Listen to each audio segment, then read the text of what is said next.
Hello and good afternoon, Xbox Nation. Welcome to this week's new episode of the Xbox Factor Podcast. I'm your host, Mr. BoomStick XL. Ladies and gentlemen, we have some breaking news, or, well, yeah, I guess you could call it breaking news, because Arrowhead Studios has dropped a new trailer for Helldivers 2 that releases, well, in a couple of weeks, ladies and gentlemen. And the hype train is, get on board, folks. It's gonna be fun. Helldivers 2 coming to Xbox, super excited. But it was the last 10 seconds that literally drew a line in the sand. And thanks to the incredible knowledge that I received from Brett Bingham, that 8/26 date is incredibly significant. We're gonna break that down. But that's not the only thing we're going to get into, ladies and gentlemen. This Herman Hulst business meeting from a couple of weeks ago, in the last 24 to 48 hours, has really springboarded into the conversation of the games community. And man, I got to tell you, we were just talking in the green room. And look, I don't get into these Twitter wars, and I don't name the names because I'm gonna be 55 years old. I ain't got time for this shit. But I am gonna say that a lot of the infighting that's going on with the Sony PlayStation players, they're at each other's throats. And some people are saying it's glorious to see it happen. I actually am on the other side of it. I hate to see it happen. I hate when the community fights with each other. And the reason why I say that is because what is happening with PlayStation, folks, I got to tell you, I have a pretty decent memory. It is absolutely mirror image of what happened with Xbox. Like, when Xbox had that, business meeting going back in 2024 about it's only 4 games, obviously the PlayStation community, they tried to clown the Xbox community because it was over for Xbox and Xbox is dead. You know the story. But some of the bigger named personalities within the Xbox community broke. I'm really just cracked under the pressure of Xbox making these, bombastic moves at the time. And again, I wasn't one of them. I'm going to be honest with you. I felt a little disappointed, like a lot of OG Xbox players did. But anything else, time moves on. You either stay and you accept or you don't. And a lot of people walked away from the box. And we're starting to see that commentary happen once again. But it is pretty incredible that a lot of the gaming websites absolutely refuse. Jamie Moran, you actually had sent one to me where they were like, "Oh, it's not happening." And then, of course, 5 hours later, they literally changed the headline to, well, full slate. Like it's we're gonna get into it. We're gonna play the business meeting. It's only 2 minutes. We're gonna discuss it. We're gonna, of course, talk about this new Helldivers 2 to open up. We got a bunch of topics to get into. But Jamie Moran, how are you feeling, kind sir? Welcome back. Hey man, happy to be here. Absolutely scorching over here at the minute in the UK, but honestly, I can't wait for winter. Oh God, me too. Yep, I can't wait. Yep. But other than that, gaming's good. Been playing a lot of Battlefield, which is that's been fun. Seeing a lot of cheaters online. They've been sniping those cheaters, and I got killed by quite a few of them, to be honest with you. But yeah, it is what it is. So hopefully EA will take care of that. But other than that, it's been a good week, and it's going to be spicy. Indeed it is. It's going to be a little bit of a pointed conversation today. And, speaking of pointed conversations, whenever that happens, it happens that Crispy Bomb is here with receipts in hand. How you feeling, Crispy? Welcome back, brother. Hey, gamers, not stands. It's all right. It's all right. Yeah. Here comes the boom. See, you might have to get that license there, Boom. I'm just saying. I tried. It's funny. It's funny you say that. When I first started YouTube, my first intro had that song, and for years, it was never a problem. And out of nowhere, I started getting copyright claims, not strikes. And I had to obviously change it. And I actually reached out to POD's PR department. They never got back to me. I mean, obviously, we were a super small channel. I was trying to figure Maybe out. we could change that because it's for the gamers, people. This is for the gamers, okay? It's all right that we have ODST going to Helldivers. It's a perfect marriage.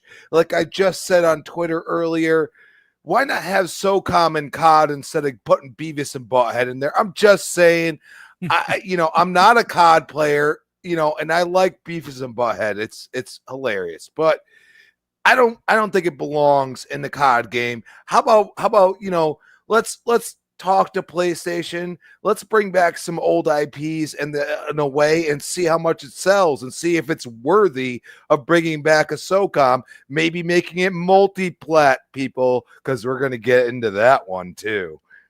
Yeah, we're going to get into the multi-plat situation. I think it's happening at rocket speed. Xbox, is doing well by putting their games on PlayStation. That's well documented. And listen, businesses are going to business, right? That's just what happens. Sony's a corporation. They're a billion-dollar corporation. They want the same success that Xbox is having on their platform, and they want to see that success. And I got to be honest with you, based on this new trailer, which again, folks, it does have Here Comes the Boom, so I'm not going to play it. I'm going to add it to the show notes if you want to, watch it for yourself. I've watched it 4 times. And like I said, folks, stay till after the credits. Like any good MCU film, the last 10 seconds is all you need to know on what is happening on August 26th. But listen, gentlemen, as we wait for Infinite Umbra to show up, because he should be here momentarily, let's get into this breaking news. Now, of course, I am using Clobriel's post because he put it up, and it says basically, here is the Helldivers 2 launch trailer officially from Arrowhead Studios, and of course, it does finish with PlayStation Studios. It says coming to Xbox Series X and S on August 26th. The trailer seems, ladies and gentlemen, to tease Halo ODST crossover. And again, folks, I'm not spoiling it for you. I'm getting goosebumps like a big old nerd. Yes, it does appear, ladies and gentlemen, that ODST X this game Helldivers 2 is happening. Here's why. And I got to give credit where credit is massively due. Now, Brett Bingham and I talk in DMs pretty much all the time. And he brought up an incredible point. So I want to read some. So of course I'm all about context, right? Now, obviously on 8/26, 2 big things are happening. Gears of War Reloaded is not only coming to Xbox, but it's releasing on PlayStation for the first time. That's a super monster-sized big deal. In that same vein of conversation, Helldivers 2, a PlayStation and PC exclusive, is releasing on Xbox. That's a super monster-sized deal. Both platforms are getting IPs that they've never had before. This is the world of gaming that we are in right now. And again, that conversation is going to be forwarded to the second half of the show where we talk about this business meeting. But for context of the Helldivers 2 conversation that we're having right now, here is a very interesting thought and theory. Now, again, if you watch the trailer, and I think everybody who's here probably has already watched it or is watching it literally right now, stay for the after credits. There are 10 seconds. There is no music. There is no words. It's simply, well, see for yourself. But interestingly enough, thanks to Brett Bingham, 8/26. I did not even know this, and I am a Halo freak master, ladies and gentlemen. 8/26 is the day or the date in Halo lore for the fall of Reach. Like, I did not even know that. And he quotes Phil Spencer, who roughly said that game belongs on Xbox because it's in the vein of what games we offer here. Arrowhead had said, while we like PlayStation, we are launching our next game across multiple platforms, which makes, and this is Brett now speaking, which makes me wonder, is Arrowhead going to be working with Microsoft, or more specifically with Xbox, on their next game? And will it in fact be a Halo ODST game? The Fall of Reach would literally fall in line with the Helldivers PvE gameplay. Jamie Moran, that is nothing short of brilliant. Now, folks, I'm not a spoiler kind of guy, but we got to have this conversation. The end of this Helldivers 2 trailer shows a city that looks like Reach, and it simply shows in the distance a drop pod, a singular drop pod dropping to the surface and making an explosion, and it ends. Look, folks, I don't know so much about you, but I'm a big nerd for this kind of stuff. I love crossovers, and I think that it just makes too much sense. 8/26 Helldivers 2 coming to Xbox for the first time.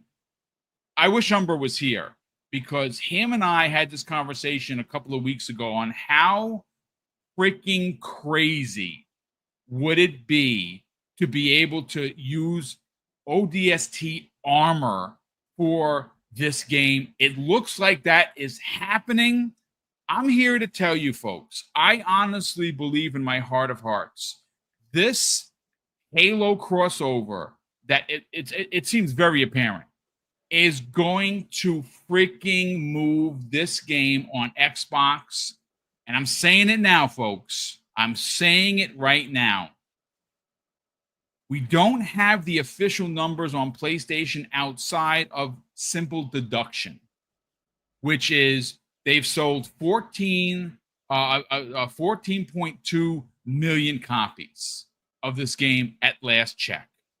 12 million of those games, of the copies, come the way of PC. That leaves, and again, I'm no mathematician, folks, but that leaves 2.2 million copies sold on PlayStation. Is that a lot? I don't think so, when you keep touting that you have 83 million consoles, or 88 now, whatever it is, that have shipped.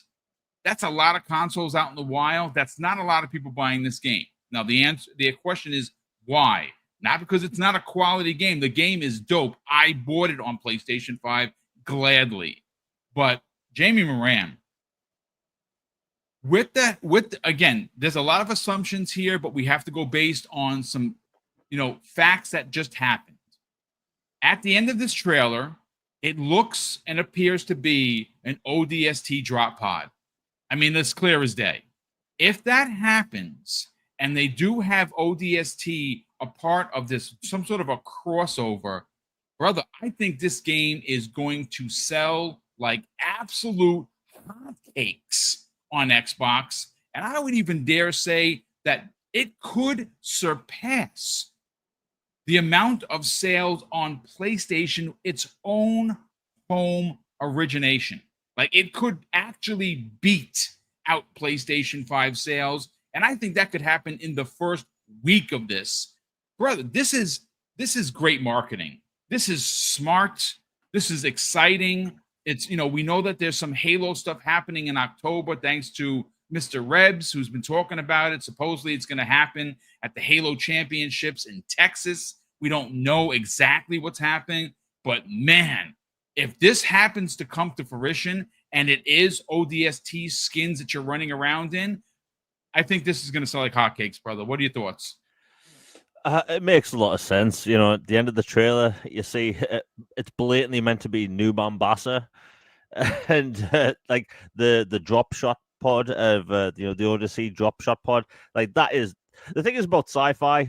and if people follow me on Twitter, they know I ramble on about sci-fi all the time. Of course you do. That's your thing. There's massive similarities between a lot of sci-fi franchises, and ODST and Helldivers have a lot in common when it comes to, like, designs of, like, armor, the drop pods. Those kind of drop pods are very popular in sci-fi. So for the game, all they really have to do is just make some fancy Halo style skin for it. And we have seen skins for other IP on other consoles before, like, bit of a weird one to bring up, I know, but like back when Death Stranding 1 was exclusive to PlayStation and they had the publishing rights, you could get the Death Stranding skin in Fall Guys, right? So, like, on Xbox. So, like, they have done stuff like this before, obviously not in the same level because it's Halo, but it just makes a lot of sense. Ever since the game came out last year and people have been wanting the game to come to Xbox, the Helldivers 2 community, they've been wanting the game to come to Xbox for a year now. And there's been so many, like, different ODST memes.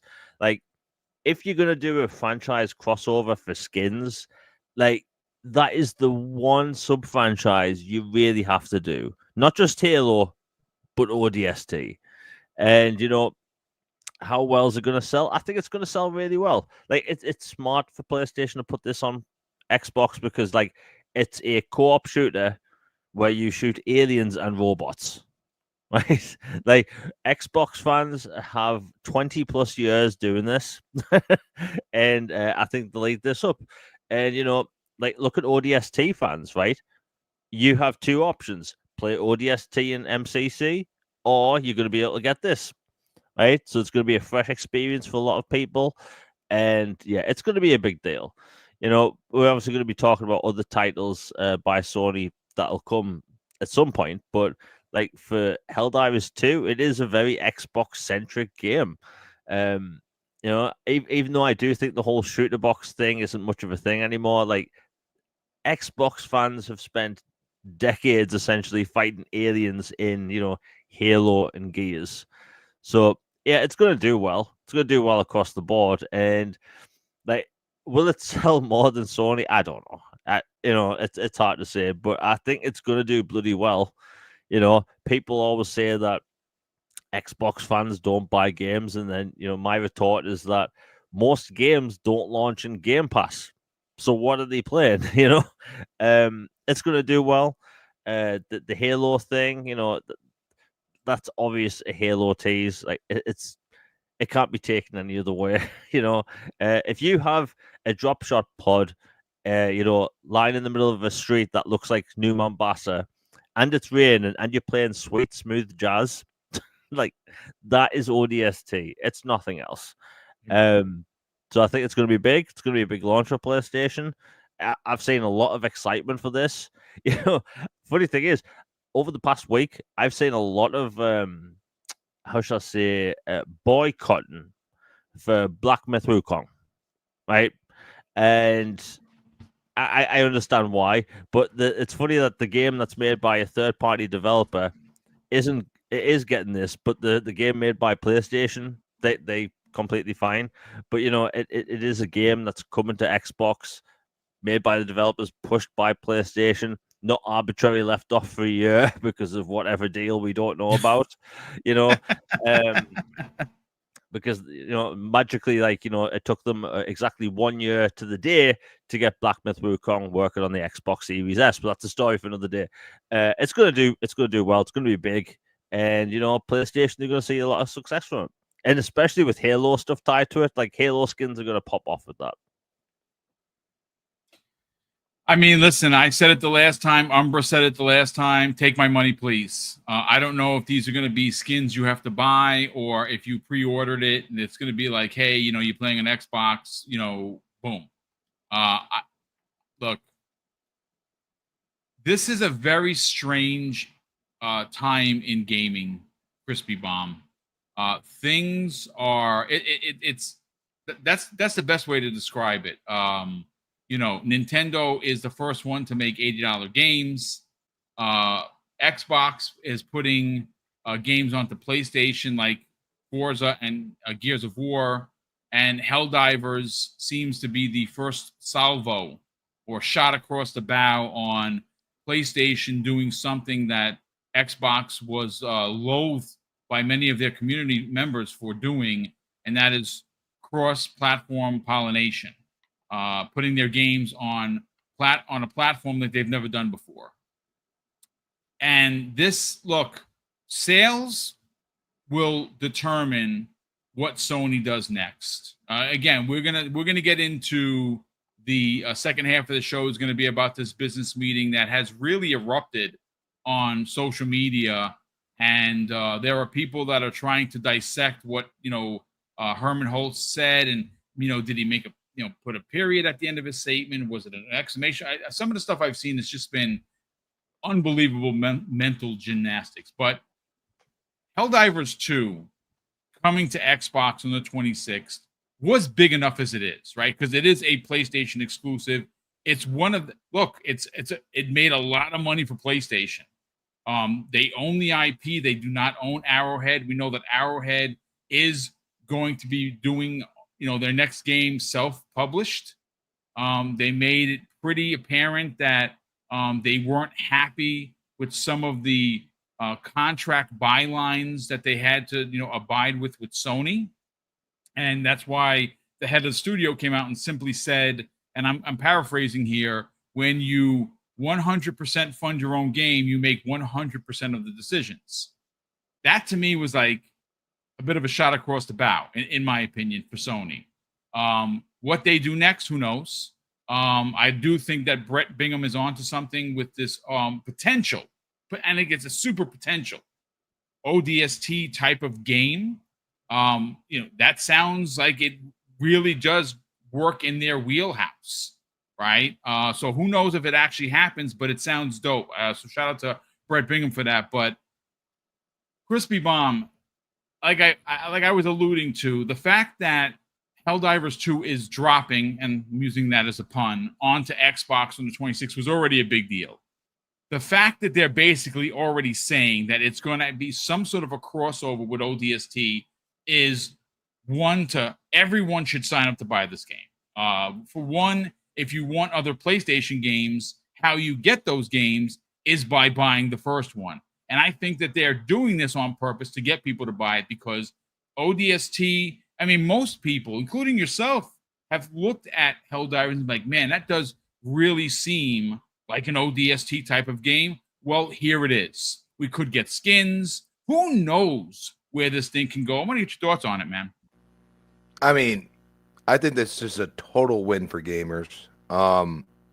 This makes total sense. This isn't like some skin that,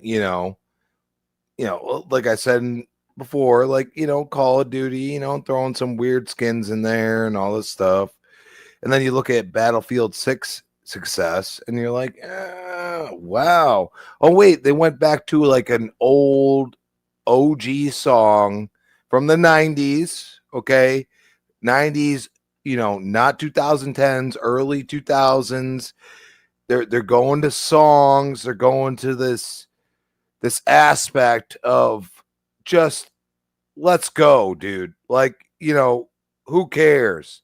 You could stand on your hill all day. You can cry about things and all this stuff, but in logical sense, I feel like Helldivers, their whole aspect of making Helldivers 2 was like, hey, there's a game out there that did this, but we can make it better, and we can involve like Starship Troopers and all these other things involved.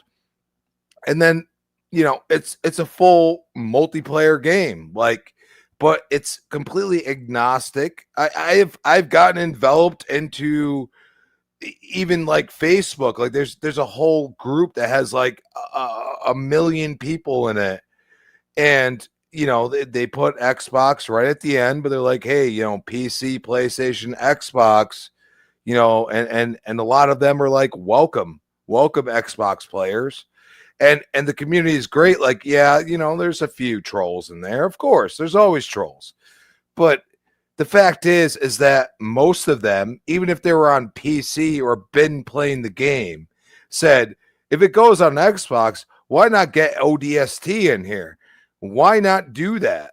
Because, I didn't beat ODST, but I understand the premise. You know what I mean? Like, it's called the Hell Jumpers, people. Like, that's the OG. It's not Helldivers, it's Hell Jumpers. That's the OG. Okay. And why not pay homage? And also, like, Microsoft, they have to have the okay with this. Everybody needs to realize that. So this is a moment we're gonna look back on. And the Reach thing, by the way, Boom, I didn't know that either. And I love Reach. And I'm just like, man, that would make total sense, because you could go back to Reach was the fall of Reach, but there was things before that that we never saw. Could you make a game around the fall of Reach? Didn't just fall, if I'm not mistaken. Multiple planets fell. Yeah. And I believe they could make something out of that. And that's where I say, like, we're getting to the point where it's about, if you want it, you got it. But Yeah. I'm also in the camp. I am in the camp a little bit with Jez Gordon, who's like,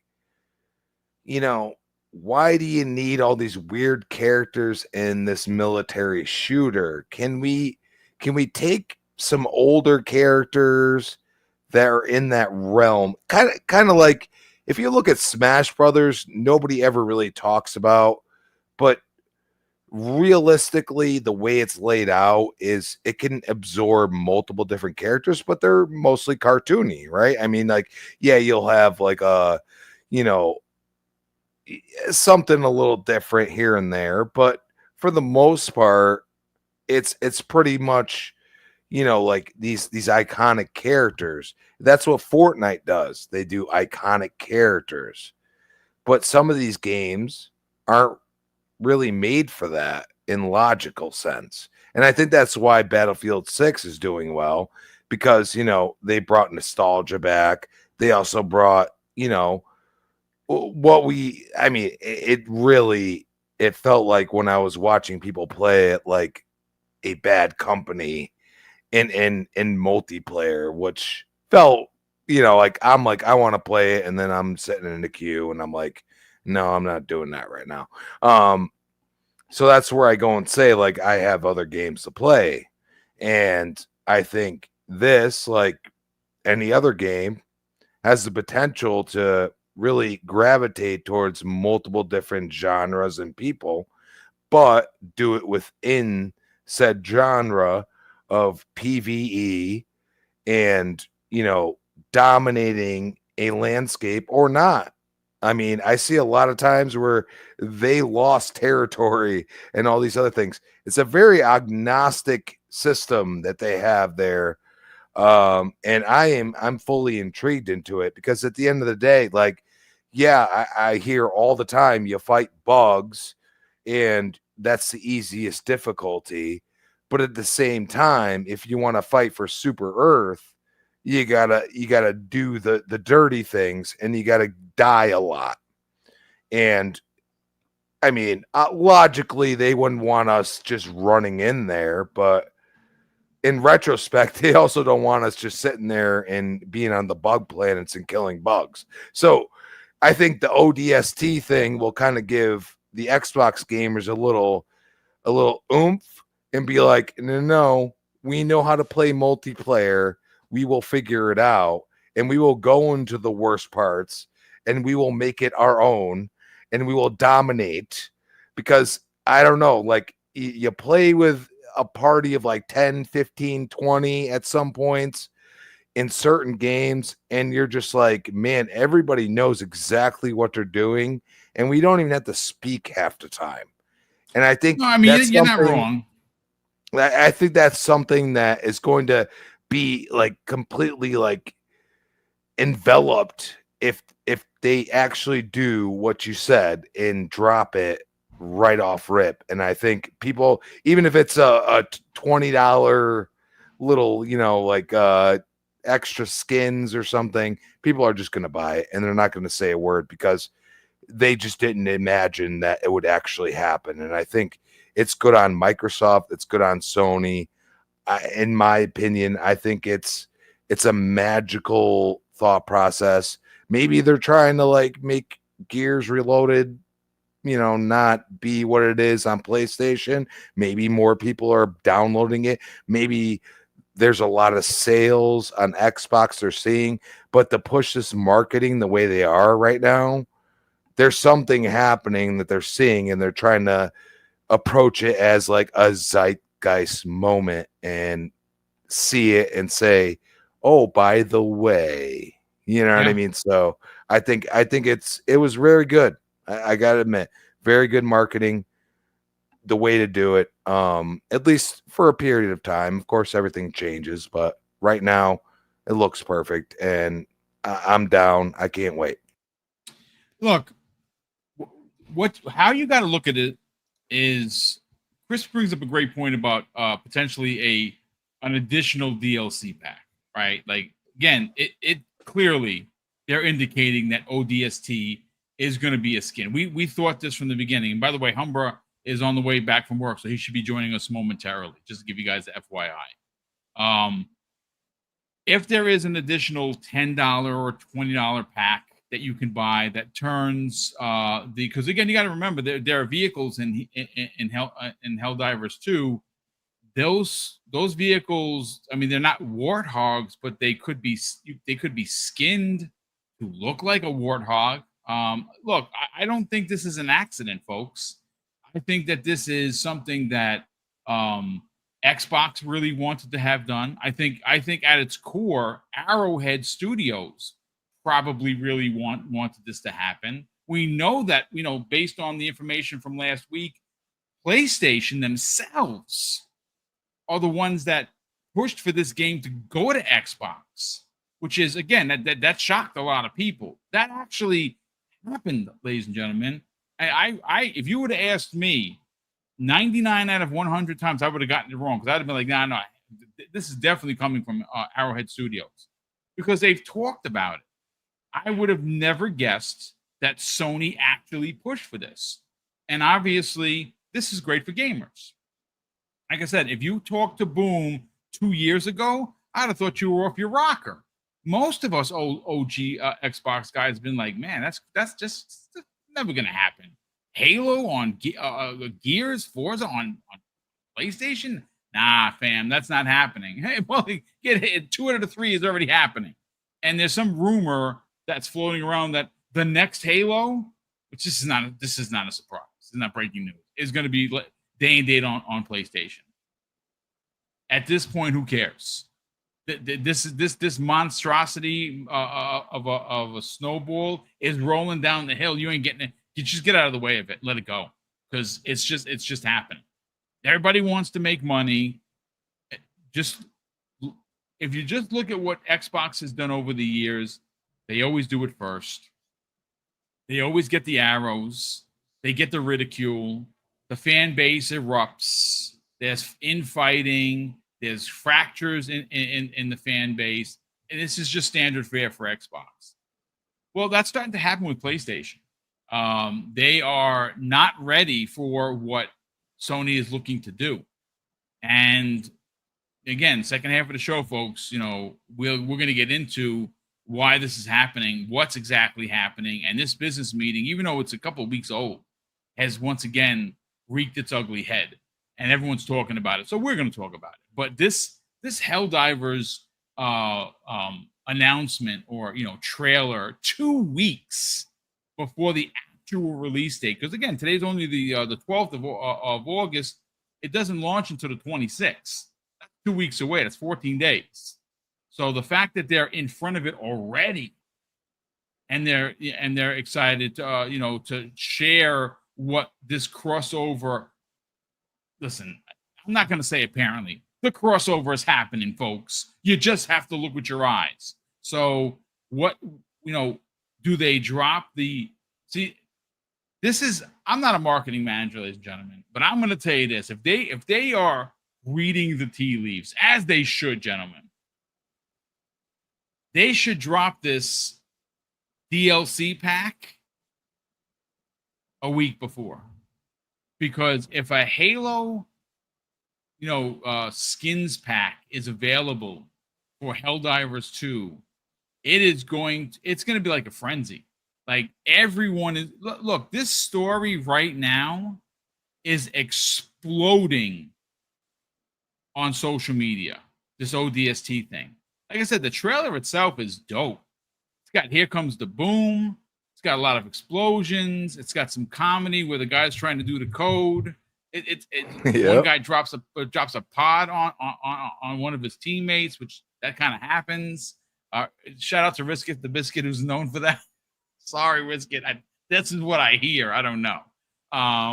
But then, it says PlayStation Studios. You think it's over, and then that last 11 or 10 seconds, folks. I'm sorry to say that's all you need to know.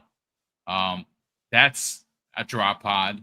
That is ODST, and that is New Mombasa. Sorry, it just is. XP Gamer I actually said Gamescom. Look. Hey, you might be right.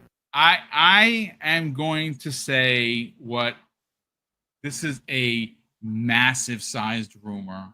I cannot get this verified. I spoke to a particular person. I am waiting on some clarification. The rumor, ladies and gentlemen, is that there is going to be a sizable PlayStation announcement at Gamescom. I don't know if that's BS or it's not. So take it with a monster-sized grain of salt. I do not have that verified. I have heard from one source. Is it trusted? Yes. It is also unverified. Look, you've heard me mention this before. September 7th, which is around the corner, it happens to be the 7th anniversary of Spider-Man 2018, right?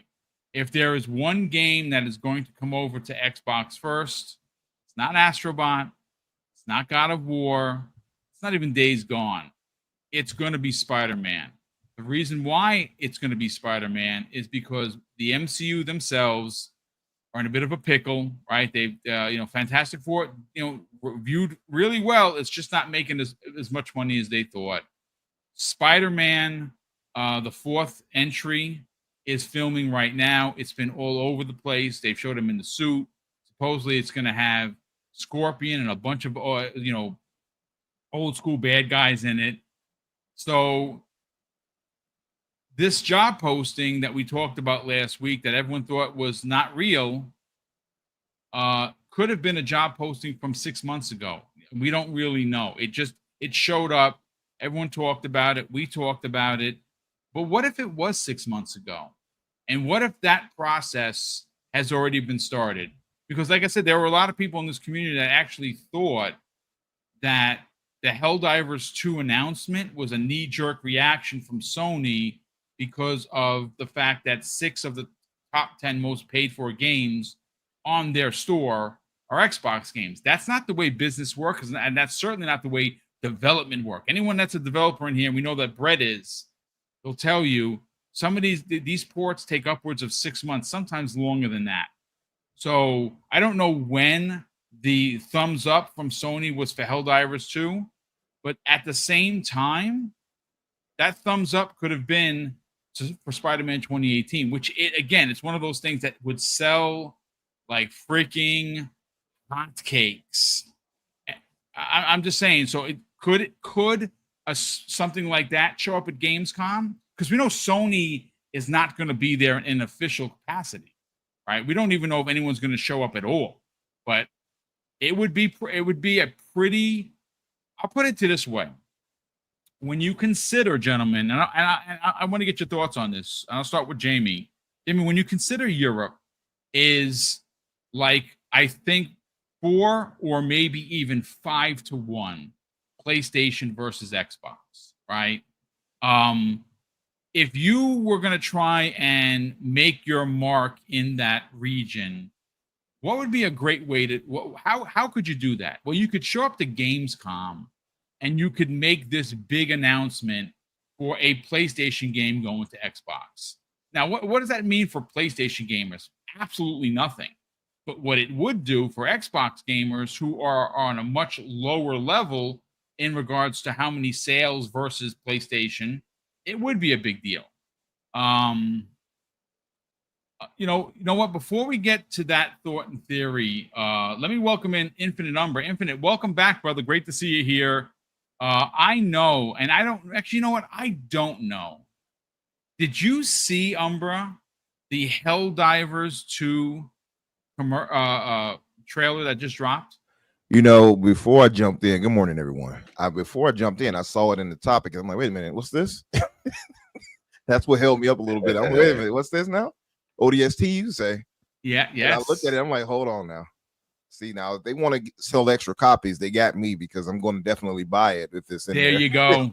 That's what. Now, if you remember, Umbra, didn't just a week or two ago you said and I said if they were to drop ODST skins, they'd get our money? 100%. Well, I got some news for you. Now, you're a fan of ODST, right? I'm a huge fan. I've beaten it like I think 5 or 6 times. It is one of my favorite in the series. Honestly, it's just so freaking good. How we don't have another one is gross. But Brett Bingham, who you know in the chat, brought up a really great point. Did you know that 826, more specifically in Halo lore, is the fall of Reach and when it occurs? 826 is when this game is dropping, pun intended, onto Xbox. And he brings up another great point. Did you know that Arrowhead is going independent, meaning that they are going to self-publish their next game? Did you also know that they have specifically made mention of ODST? Well, he brings up a great point. He says Arrowhead could make a ODST game focusing on the fall of Reach in the form of Helldivers 2 and work with Xbox. Now, that is an assumption. That is not happening. It is not confirmed, but it sounds really good. You know what? I want to get your thoughts on this. Before we move on to some of the more pointed conversations, you just said it. This is now a day one for you on Xbox.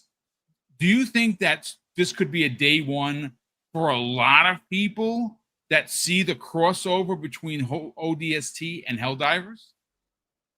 100%. I mean, besides myself, when as I was joining in too, I saw Mint Blitz posted. If you all know Mint Blitz, yeah, great content creator. Yeah, major Halo content creator and player. Like the dude does stuff that only we can all dream of. I'm like, how did you pull it off? I'm not going against you. Are you cheating? No, he's just that good. And he even posted it and showed that in the city, and I kind of saw that. And after I went into the topics and saw yours, I went back just now as you were talking and saw his. So yeah, I think that this being a legitimate thing, especially with the pedigree that Arrowhead has shown with this game with Helldivers, absolutely people would be inclined to jump in and buy it. I couldn't speak to how many, because of the success of other first-person shooters out there and things like that. But I mean, I myself am a super big Halo fan. You're a big Halo fan. We are like, it might sound crazy because we're really big Halo fans, but like there are some who dwarf us. So there are some who would see this and be like, yeah, I'm definitely getting that, and are super fans who would definitely buy into this right here. I'm excited as hell right now just seeing this, and it's funny because it just makes so much sense. And Arrowhead has shown that they have reverence and love for the Halo franchise. If you look at the game of Helldivers, if anyone has played it, you will see how it has like references to Halo in it, from naming of your battleship and things like that. I think it has the Pelican in there and things like that, naming, to the way that they have this the way they drop in to a planet and such. It's all reminiscent of a shock trooper like a ODST, or like Yep. a Master Chief in a way. So it definitely. And then if you see their social media, they've also always talked positively about getting Xbox guys to get in with them, and how they love the Halo franchise and things like that. They've not been shy about it. So it almost seems like they were like letting us know, like, hey, we might be doing that in advance, in so many words, that they would love to do work, I guess, that involved it. So it just seems like it makes so much sense now that I'm seeing this here, and it's like, yeah, we're coming to Xbox. Why not try to get a partnership? Because that's the thing I said. I said, well, I would love if they could talk with Xbox and Microsoft, worked out some type of deal with them or with Sony or however it would work to get Halo or ODST, armor and for microtransactions or whatever, as I said in the past. And so it just makes so much sense. So if it's actually an event or something like that, and they actually tied it all into that, oh man, Take my money. take my money. Take my money. Yes. It's I almost started singing like Jodeci. And take my money. He says just that. Take my money. Yes. No, man, But sign we me don't up. like games. Yeah, well, we can't listen to the Who ones on that one, but yeah, I'm Hooligans, as he likes the to call hooligans. them. Yes, but yeah, no, I'm I have to look more into this right here. I'm going to, as we talk and such, but no, I'm excited. I'm excited to see that. And like I said, I own Helldivers 2 on PlayStation 5 and PC. It was gifted to me on PC. I didn't buy it, but still, I have put time in both on PS5 and PC. I would have no problem buying the game again on Xbox, for PC or for Xbox itself, no problem. Especially if, like I said, if they actually do add that into it. Now, I would wonder though, Boom, would you think they would add that and have the microtransactions where you can get the ODST across the board, or would it be limited just to Xbox? That's what I'm wondering. That's very interesting. I It's would on imagine both YouTube channels. Oh, there you go. Have the same thing. So just checked. yeah, Okay. both of them have the same thing. It's just like, Xbox channel has Xbox first, and then PlayStation has, PlayStation Studios and all that. At the end of the day, I think it's definitely collab. I think we have an ignorance that doesn't understand that. I think they're all talking now. And Yep. I think it comes down to Herman. I mean, I wouldn't be surprised if Herman shows up at Gamescom. I wouldn't be surprised, because the damage control is not quite like. I honestly, like, I think us Xbox gamers got a little more pissed when Gears came out for that, and now we're not even talking about it. We're talking about Helldivers. How about that? That's called being a gamer, people. Like, at the end of the day, you got to give credit where credit is due, and I am interested as hell in that game. And Gears, I mean, it's Ultimate Edition with a new skin. I mean, it does play different, I will tell you that, but especially multiplayer.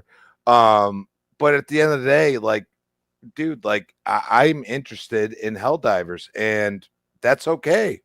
We're gamers at the end of the day, aren't we?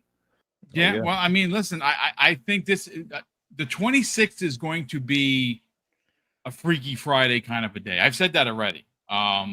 Gears going to PlayStation, Helldivers going to Xbox, and cats and dogs living together. It's just crazy. But you know what? That is how wild of a gaming industry we are currently in. It is changing. It is rapidly changing. Gentlemen, we have almost 600 people here. I want to thank everybody that took the time to get here. I want to catch up on the super chats, and then we're going to get into this business meeting. Now, this business meeting, I'm going to play it. It's 2 minutes. I'm going to bring it up on the screen. Let me see. Aegis on X. AEGIS is the one that posted it. I've seen a lot of people post it, but more specifically, I want to just use his tweet because it's the perfect 2 minutes. We're going to get in there. I know Colt Eastwood talked about it. This is This is the business meeting from 2024 with Xbox. That's exactly what this is. This is a mirror image of it. And many of the infighting that's pretty gross, to be honest with you, that's happening with PlayStation has already happened with Xbox. You saw a lot of big personalities in Xbox, so we don't name names here, leave the brand, go to PlayStation. Now you're seeing PlayStation guys leave PlayStation, go to PC. And folks, it's the way that the industry is changing. And you know something? Sony moved a lot quicker than I thought, because usually they drag their heels a bit. I just think that they saw what Xbox was doing, and they want that success. And look, you know what? I'm going to save my thoughts because I do have a bunch of them. Let me just catch up on the super chats, and then we will get into this 2-minute video that we're going to watch. We have a new channel member, B Martin _001. Thank you, B Martin, for joining the channel. Mrs. Boom and I do greatly appreciate it. We also have Julia in the chat, who doesn't even say anything, but they've been a channel member for a whopping 47 months. That is absolutely insane. Thank you so much for that kind of support. We do greatly appreciate it. And as he's done so many times before, our generous brother, all the way from Hawaii, has gifted 1 Double Barrel Gaming membership. Again, Mrs. Boom and I do appreciate the support, and we can't thank you enough. He does it almost every other show, if not every show. That is very generous of you, and you don't have to do that, but we do greatly appreciate it. But let's get back to what we're here to talk about, games, ladies and gentlemen. And, well, breaking news, we did have the Helldivers 2 drop pod trailer. The trailer was dope. The end 10 seconds is even doper, if that is a word. And I don't know how they're going to incorporate it, whether it be a free bunch of skins because it's an Xbox collaboration, or you have to buy a pack. Look, I'm going to be honest with you. If it is something you have to buy, it is take my money. It's not even be a question. And again, Umber, I was saying that they do have land vehicles. What if some of the stuff what if they turn them into like Pelicans? What if they turn them into warthogs? That would be in freaking insane. Oh my God. The way they've developed Helldivers 2, if you look at like the new cityscape and everything, they have it and everything. It's ripe for them to add in like New Mombasa or something like that. Yes. You know, it's definitely ripe for that. I can see all of that. Like you said, the vehicles, even the robotic or mechanical, like what's the word, mech that you get inside of Helldivers 2 lends itself for you getting the mech that we get, for instance, in Halo 4. Yes. You know, that you could pilot in there. So they can, I can definitely see them adding that. The Warthog. I mean, if they just bring the Warthog along, or maybe the Warthog and a Ghost, for instance. Dude, it's the potential for what this game could be, and some of the additions they could add to it is got me on cloud 9. Like honestly, it's just I cannot wait. But ladies and gentlemen, I'm going to pull us away from the screen so I can bring up this business meeting. I'm going to hide us in the background. Sorry you don't see anything right now. Let's bring that to the stage. Okay, folks, take a look. Again, I want to shout out Aegis on X for posting this. Take a look. And again, it's 2 minutes. I have a number of questions I'd like to get to today. I'm going to start with the platform business. As Sony Interactive Entertainment and the industry as a whole move towards multi-platform gaming, how will you protect the value of the PlayStation console? The PlayStation experience is not just about the gaming console hardware, nor it's not just about the content as well. It's an experience in a community that shares this excitement. For over 30 years in the past, we've been committed to being the best place to play and publish. And this has helped us establish a dedicated community of 124 million players, and then invaluable network over the 4,000 creators. PlayStation console experience is designed to enable immediate gameplay in an immersive and accessible way. We're doing this in a completely integrated way, designing and manufacturing all aspects from the chips to the backend system. And we continue to look for new and innovative ways to broaden our reach and then bring our content and a service to the players. The value of the PlayStation console is that still the best place to play, and it's growing as reach an even broader audience. And you're quite right that we're continuously exploring new ways for players to interact with their franchises. It's important to realize that we're really thoughtful about bringing our franchises off console to reach new audiences, and that we're taking a very measured, a very deliberate approach in doing that. Particularly on the single player side, our tentpole titles, there's such a differentiated, the point of differentiation, I should say, for the PlayStation console, the real showcases of the performance, of the quality of the hardware. So we want to ensure that players get the best experience from these titles. And we're very thoughtful about how and if and how we bring these titles to other platforms. Well, there you go, ladies and gentlemen. Cut and dry, to be quite honest with you. I know that he did say, that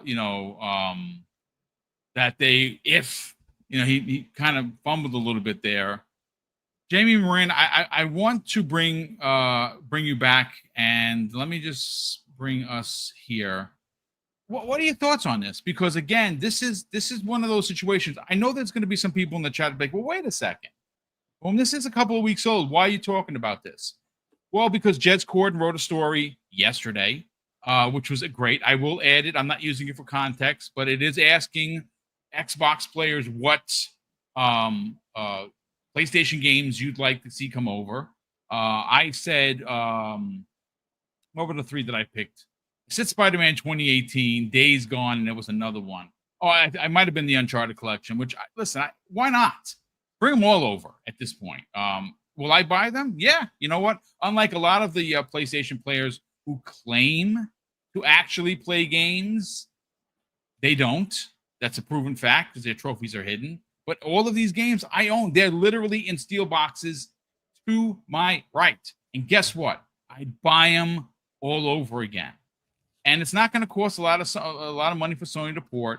And they're not releasing physical editions of these things. They're going to be digital downloads. You go to the store, you buy them, you play them. Great. Everyone wins. Sony wins. You win as a player. And people who don't have a PlayStation get to play PlayStation games. Win, win, win, win. But, Jamie, I mean, look, I think it's safe to say, and I've said this before, and I want to reiterate the point, this seems almost a mirror's image of what happened to open up 2024 with the just 4 games. The way that they spoke, and again, folks, go watch. They're reading from cue cards. They're not shooting from the hip. This is pre-planned. The same it was with Xbox, and they're not even. Just read their eyes. You can see that they're looking at the cue cards. A lot of people miss that. Like, how do you get that? Because I know how to watch people. It's just what I did. It's what you do as a police officer. You got to watch, right? Look at their eyes. They're not reading or they're not speaking from experience or their own opinions. They're literally reading the cue cards that are being flashed in front of them. Jamie, let's get your thoughts, man. I mean, if you can look at that, what we just saw, and think it bears no resemblance to the just 4 games thing we saw last year, like, come on. we could see it from a mile away. And the thing is, you're going to have one group of people that are going to be panicking. We've seen online this past week, people panicking, they're wondering what to do. They're like, they're trying to piece together this, non-existent puzzle and what they could mean. But the truth is, they've already done it. It's called Lego Horizon Adventures. People can say, oh, it's just a Lego game, but that doesn't matter. It's a non-live service game, and it launched on the Switch the day one. So why I don't understand why people continue to be surprised. Helldivers, huge release for PlayStation. Their only successful live service game in eons. It's coming to Xbox. So like, why? Excuse me. So why are people like denying it and being confused still? It's blatantly obvious. And like, I've talked about this many times. Like the console player base hasn't grown over 200 million players ever, right? And I hate the fact that I have to keep mentioning this, but like you have about 200 million core gamers, we'll call it, on console. That number isn't growing. It's diminishing over time. You have these black hole games where these people, you'll ask them what's their favorite game, what do they own a PlayStation for, what do they own an Xbox for? They'll say Fortnite, they'll say Apex, they'll say Warzone. These free-to-play games, which they can just sink money into via microtransactions. The concept of playing a video game with a story is weird to them. They only play these free-to-play games. And these people are grown up and they're continuing to play free-to-play games, right? They're not moving on to other things. So, like, what? So, who's going to be funding these single-player, big-budget games 15 years from now, 20 years from now? I've said it time and time again. We are the last of a dying breed, right? So, how do you make more money? You expand to more platforms. Like, the thing about Microsoft is they have a tendency to step on rakes, but they are always first, right?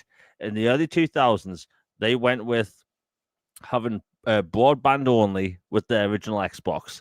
A lot of people lost their marbles because, next to no one had broadband back then, right? Then with the Xbox 360, remember the digital marketplace? I remember the digital marketplace on 360. There was worries back then that people would be like, they'd be taking the ability to purchase discs. It didn't happen. They came out with the Kinect, right? It was a smart camera / which would have eventually been a speaker, but like they had a smart camera. And what happened a couple of years later? Smart cameras became a thing. Smart speakers became a thing, right? Microsoft tends to be a little bit too early, but they do set trends, right? And if you look at what they did with the multi-platform stuff, they started last year. They dabbled beforehand. They had Minecraft, the Outer Worlds 1, right? Went multi-platform, and people weren't panicking. But last year, people lost their marbles, but people kind of got over it pretty quickly. Like we've known that since 2016, Microsoft have been doing multi-platform stuff with PC, right? I got over that quick. I have no desire to play video games on a PC. I just don't. And the one game I do play on PC, it's just because it will never come to console, right? So, and I could cry myself to sleep at night knowing that'll never come to Xbox. But people got over it fairly quickly.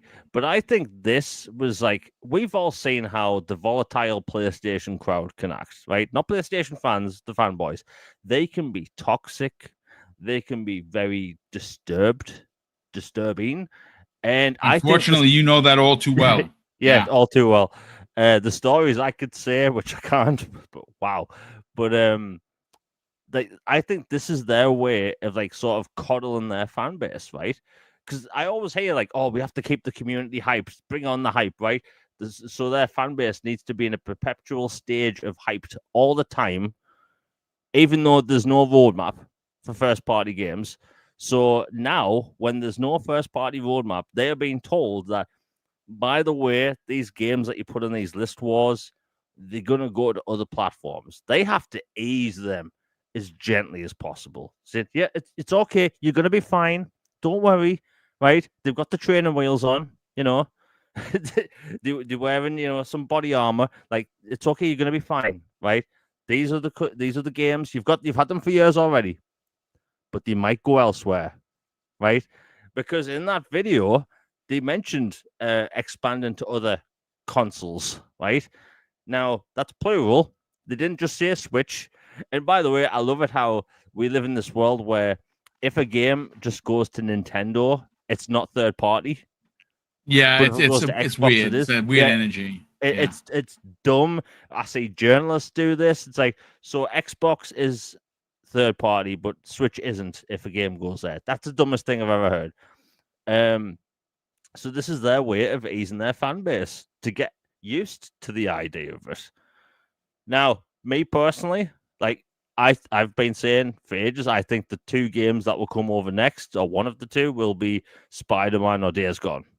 I think Days Gone, if anything, makes a lot of sense because, Actually, both of them really. Yeah, zombies, like open world zombie game. You have the State of Decay crowd on Xbox, which would buy it. And like, you know, Spider-Man, we don't have an open world Spider-Man game that you could play on Xbox. Like the superhero game library on Xbox and both PlayStation really is absolutely dire, right? We have less than 10, right? And a couple of those are Lego Batman games. But I think, you know, they're going to make a lot of money from doing this. People are going to freak out at first, saying like this is going to end the console. But it's like, and I've said this before, you know, when these multi-platform things start popping up last year, and you have these people on Twitter go, right, I'm selling my Xbox, I'm moving platforms, blah, blah, blah, blah, blah. They are literally posting on social media saying, hey, look at me, I'm a clown, because I'm saying goodbye to my built-in library of 700+ games just so I can play it on a different piece of plastic that just so happens to have games locked to it. Like, really thinking about it, that doesn't make any sense, right? Do you know when these PlayStation rumors start popping up about a week and a half ago, 2 weeks ago? I saw people, and I won't mention names, that were contemplating switching, no pun intended, to the Switch 2 because they have true exclusives. That means you can only be a fan of a plastic box if the company that makes it locks their games to the platform. Like, saying it out loud, it sounds stupid because it is, right? You know, I'm an Xbox fan. I have hundreds of games physically and digitally, right? There's millions of people like me. There's millions of people like me on PlayStation, on Nintendo, right? We have built-in libraries. We built into the ecosystem. We're part of a community. We have our achievements. They have their trophies, right? People are built into their ecosystems. So whenever someone says I'm leaving console because, you know, multi-platform stuff, it's for attention, right? You're going to post a picture on Twitter of your console in a very clean bin. No, nothing else in this bin, right? They post it on Twitter, and you know what they do afterwards? They plug it back in and they move on with their day because they want some free likes, right? It's easy likes for, you know, console warfare. Yeah, well, it's engagement. Yeah. Yeah, and I look at this video and it's like they're preparing people. And that's completely fine. We have these games coming out that cost hundreds of millions of dollars, right? I keep mentioning this as well. The Witcher 4 is rumored to cost $400 million. Out of the gate, that game has to be a huge success, which it probably will be. But, like, you have to have a sure hit with these games coming out now.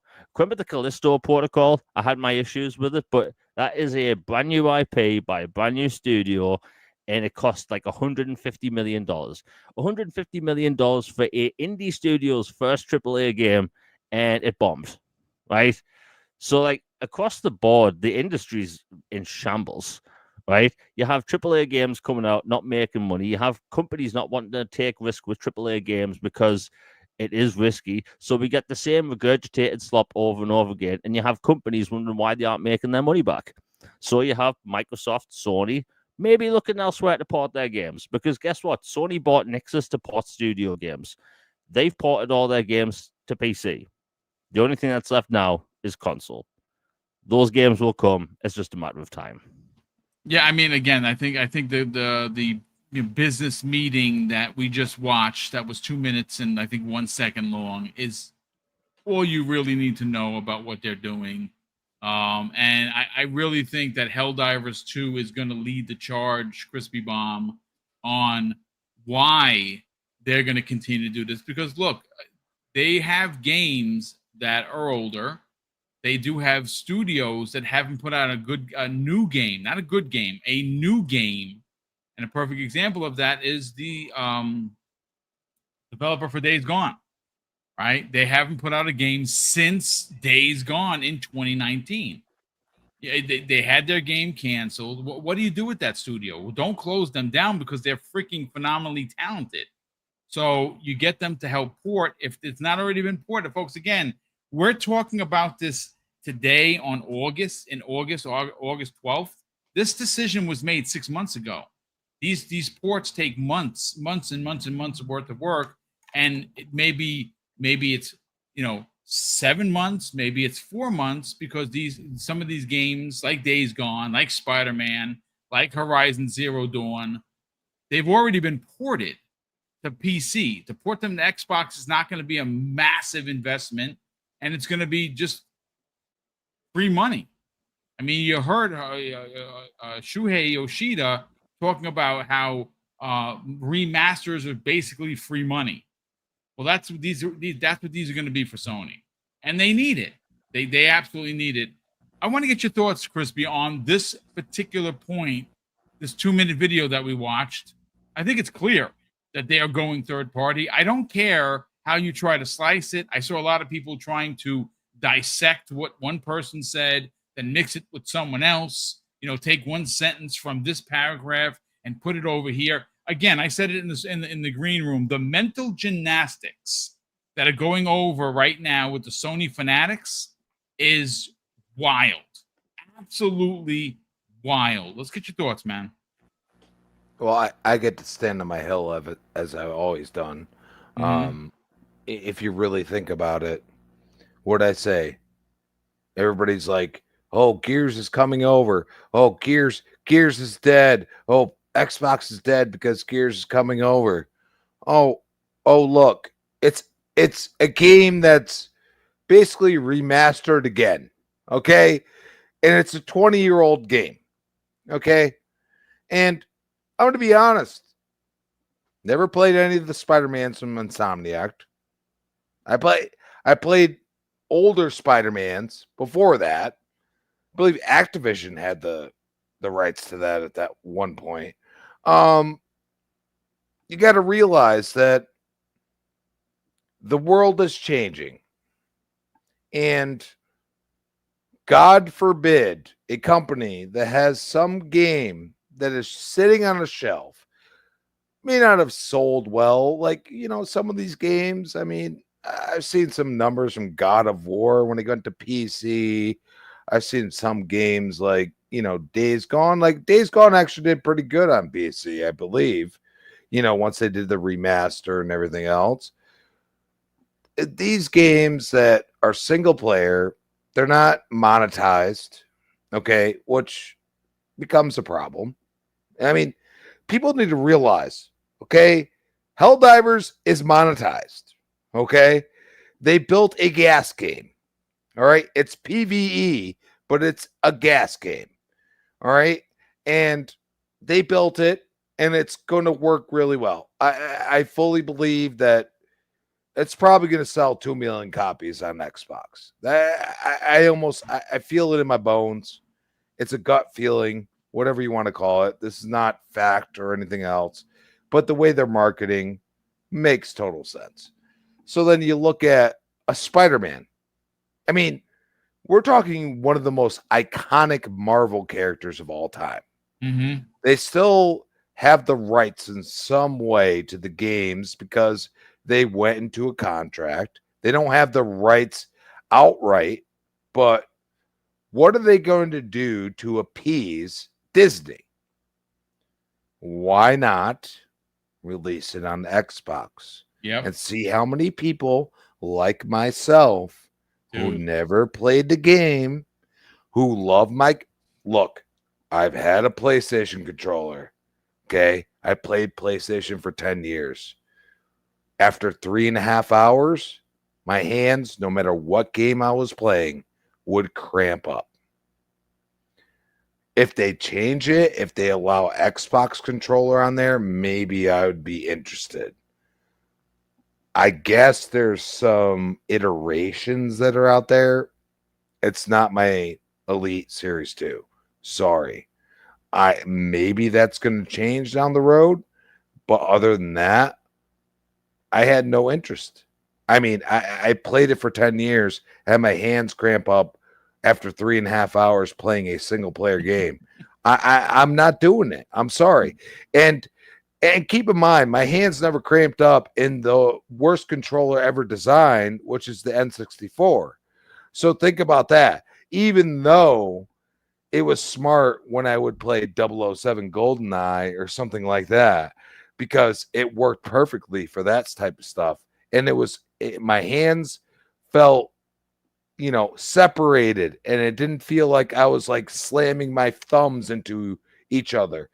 These are the things that I look at as far as a gamer, but at the end of the day, it's up to them. And realistically, they're kind of telling you, they're warming you up. Okay. Xbox warmed us up with that roundtable before.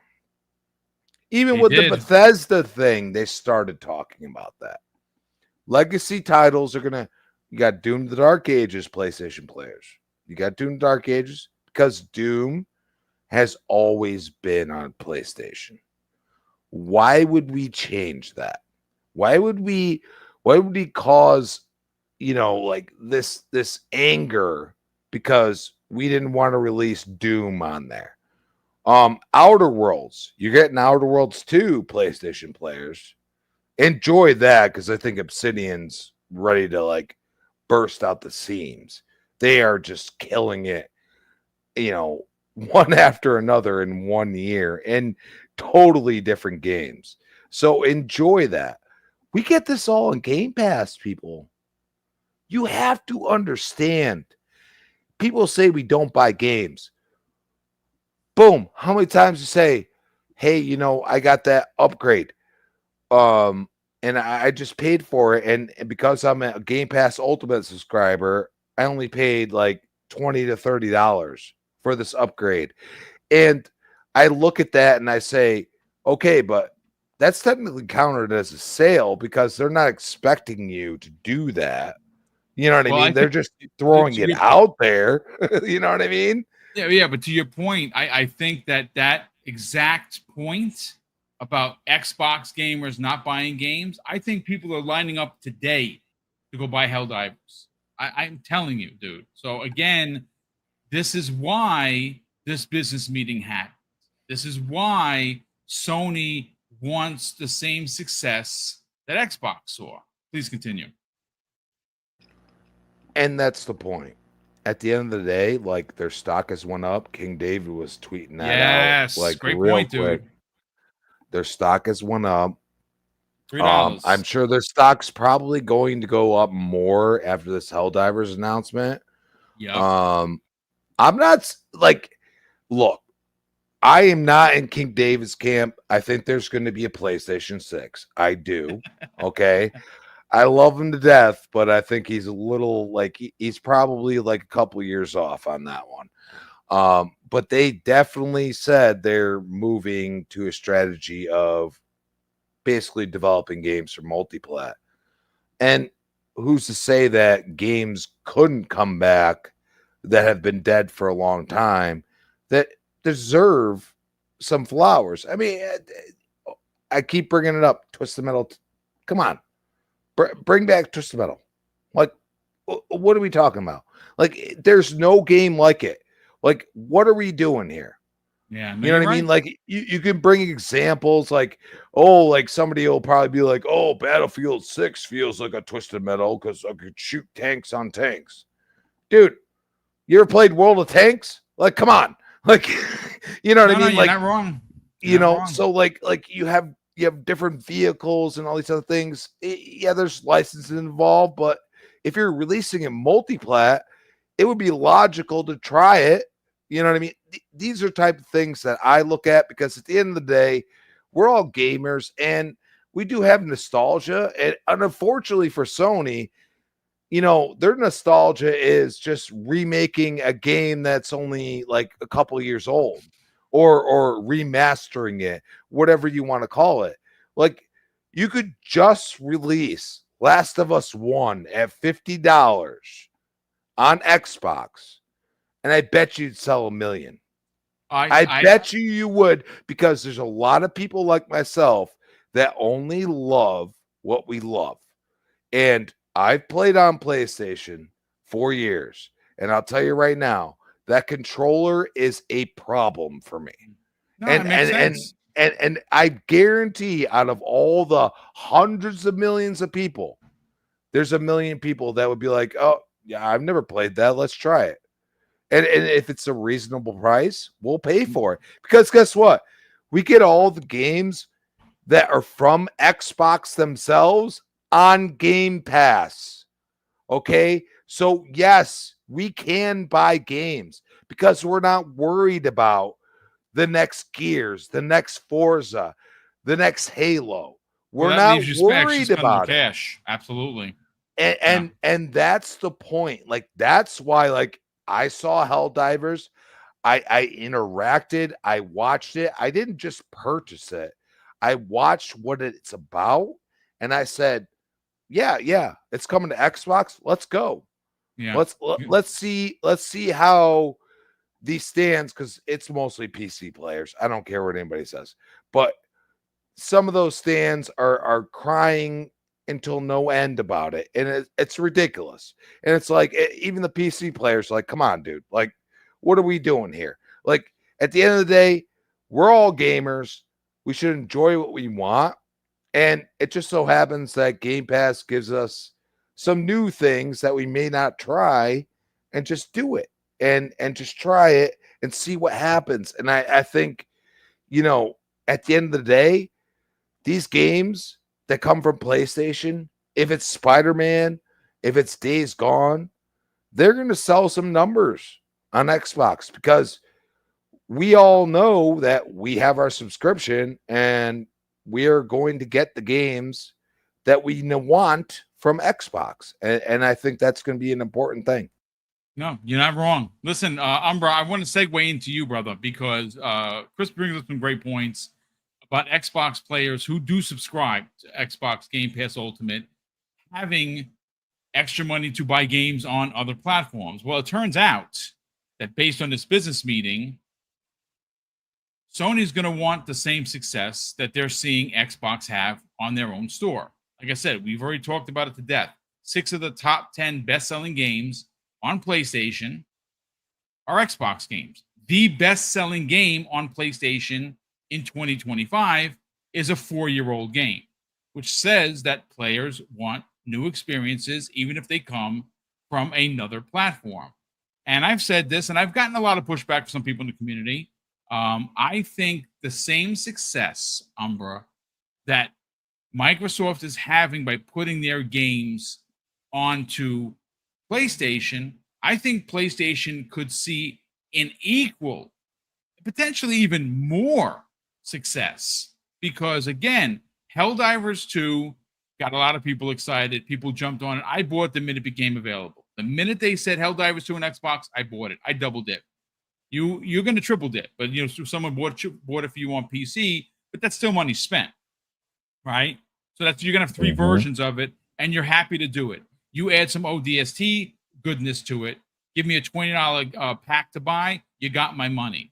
But this business meeting is clear as day, showing, and Jamie made mention of it, easing the community in, because they get very upset and they get very excited.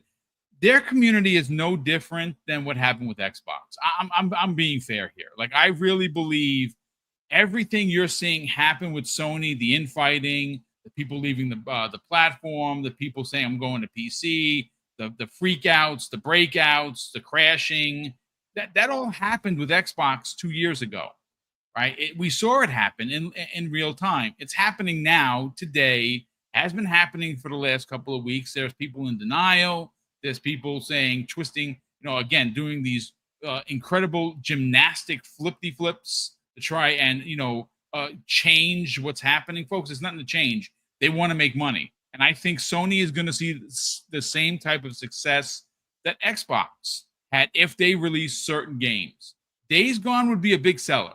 I think something like Ratchet and Clank would be a big seller. I think Spider-Man is going to be good for 5 million people to buy it on Xbox, especially if it's a $50 price. What were your thoughts? What were your personal takeaways from this, quote unquote, business meeting for Sony?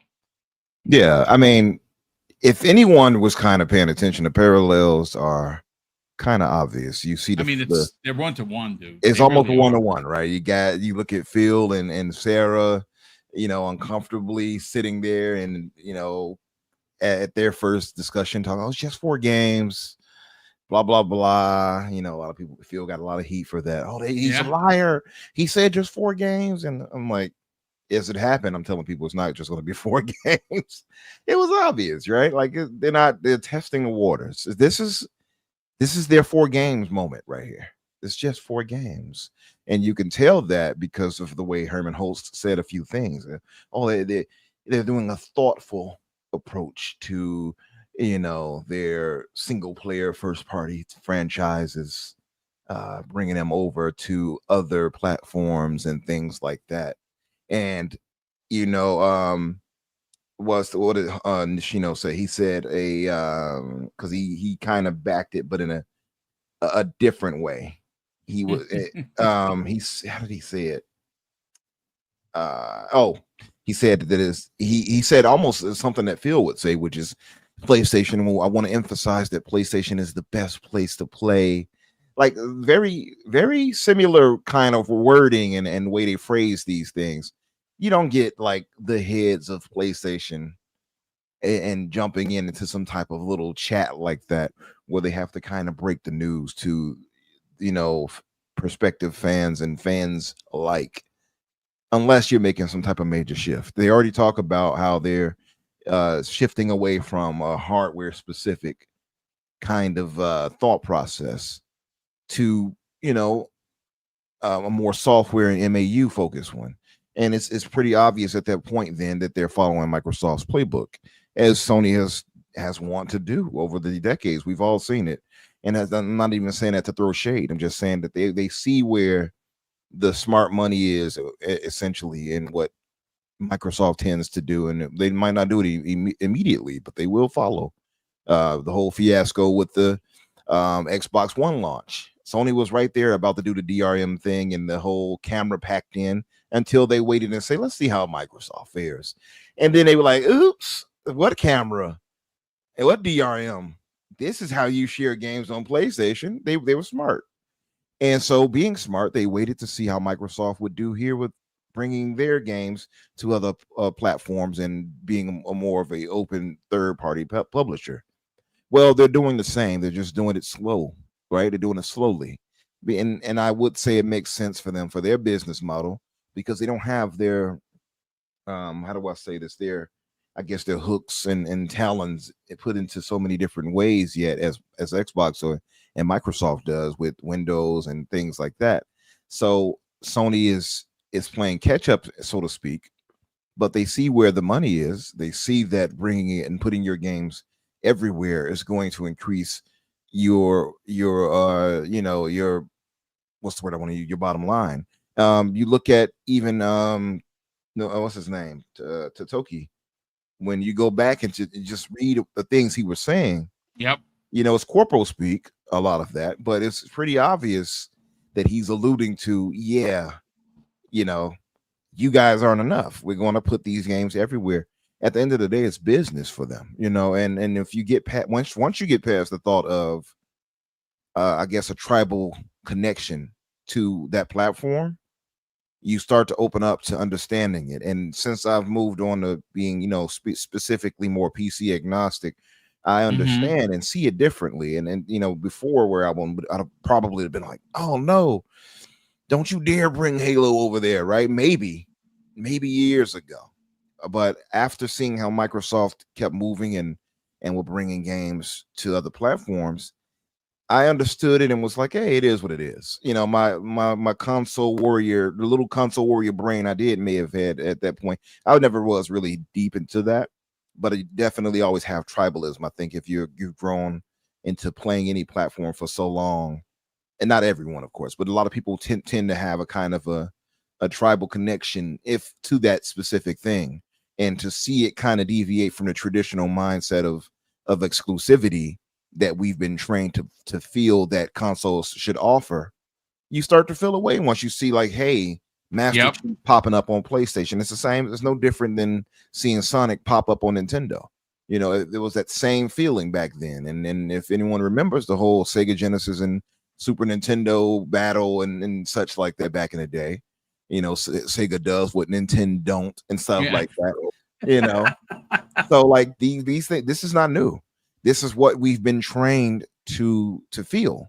So now we're facing this this kind of brainwashing, if you will, this unconditioning or deconditioning, if you will, when it comes to this. And some people it's harder for them to I guess not acquiesce to get in line with and to understand than others. You know what I mean? So that's why you're seeing a lot of pushback. That's why you're seeing a lot of doubt.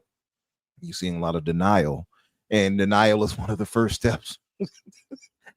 I mean, you saw. I think we're at the acceptance stage. You Bro, think I'm so? just I saying. don't know. I still think now. To be fair, I have seen a lot of to your point, a lot of the diehard PlayStation mouthpiece have kind of accepted. To be fair to you, but I've seen some of the the lower end hooligans on that side still like nope, but they have become a little quieter over time. I'll give you that. It seems less toxic from what I used to see.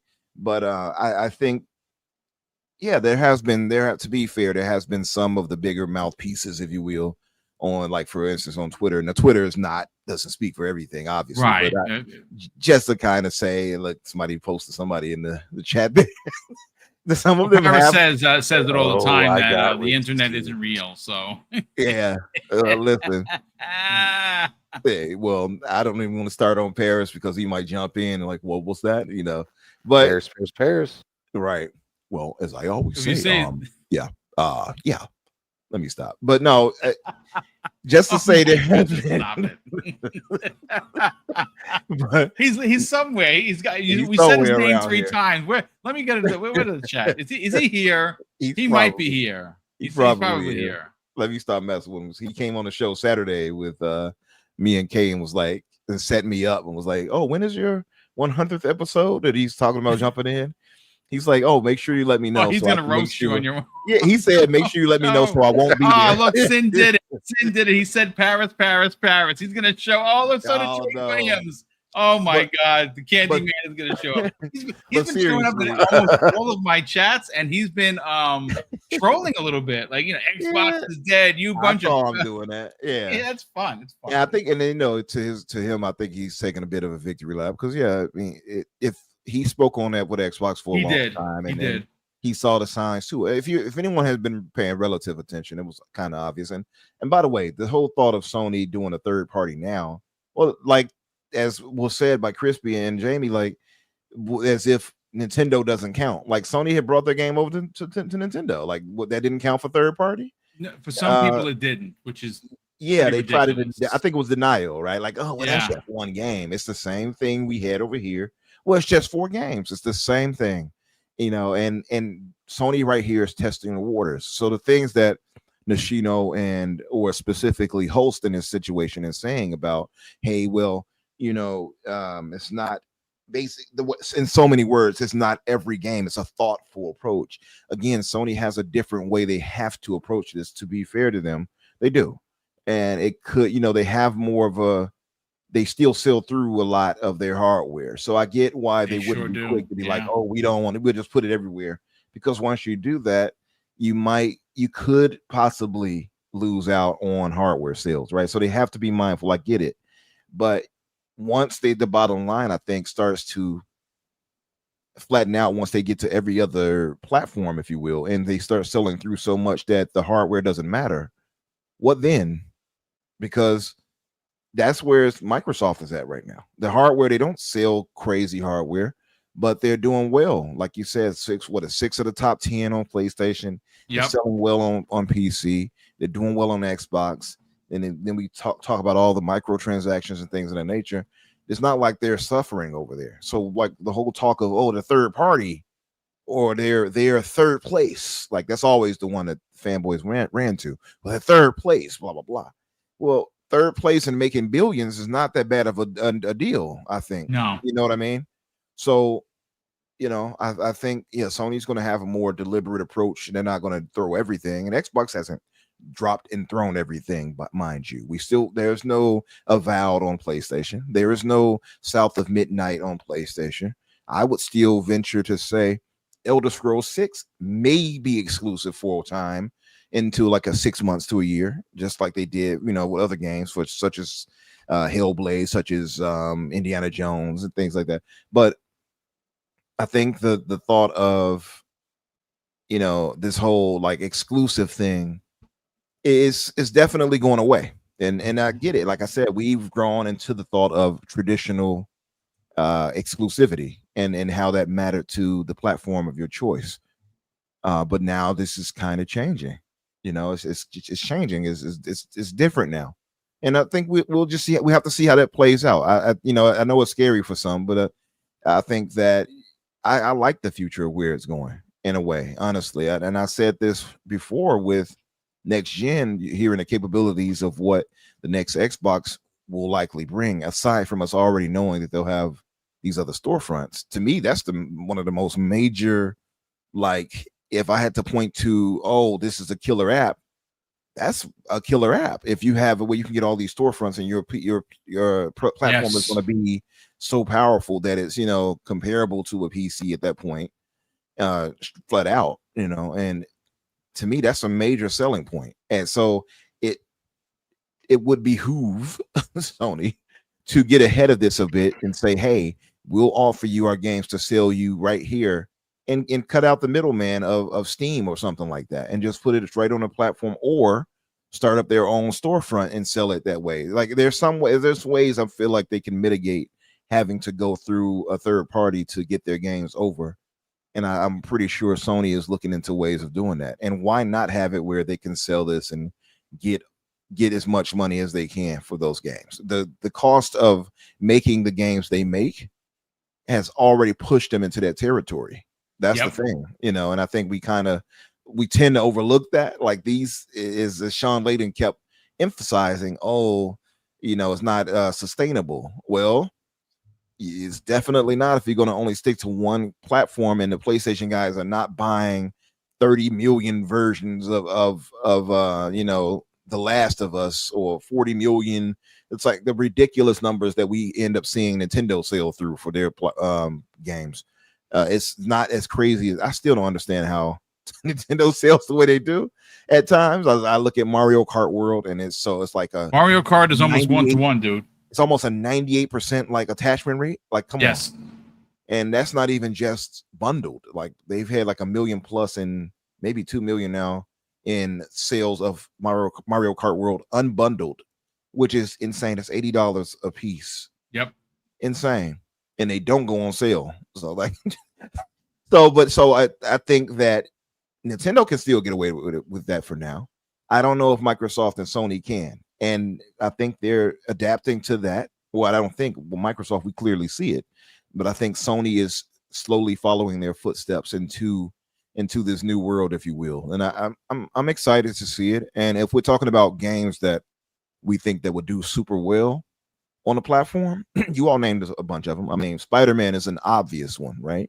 Spider-Man is obvious. It is Spider-Man himself is a worldwide, you know, universally loved character. Microsoft, I mean not Microsoft, excuse me, Marvel, I had already said well back in the past that it would make more sense, knowing how Marvel and Disney is and how they want all the money they can get, and how we saw how they raised their asking share price from Sony when we saw those leaks from Insomniac.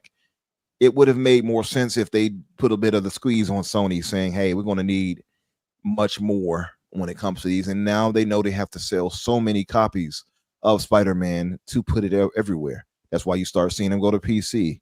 What better way to get those sales where you need them to be, and you still be profitable on top of paying off that licensing, than putting it everywhere. And I don't think that hurts Sony in that case. So that right there with Spider-Man, you can see it. People have often said it. I think you've even said it, Boom, that Wolverine would go day and date likely to Xbox. I mean, it's possible. Why wouldn't you? You got to remember, on the back end of what you're talking about, the development cost. Remember, that game is already hundreds of millions of dollars in the hole because of the leaks, right? They got to recode that entire game. Marvel just upped the ante from 25% to 35%, bro. They got to make that money, bro. They got to make the money. It is not cheap. Disney wants all them. Disney has long been one of those companies that squeeze all of the money out of whatever, right? They're going to squeeze the blood from a stone, as they would say. Yeah, that's Disney.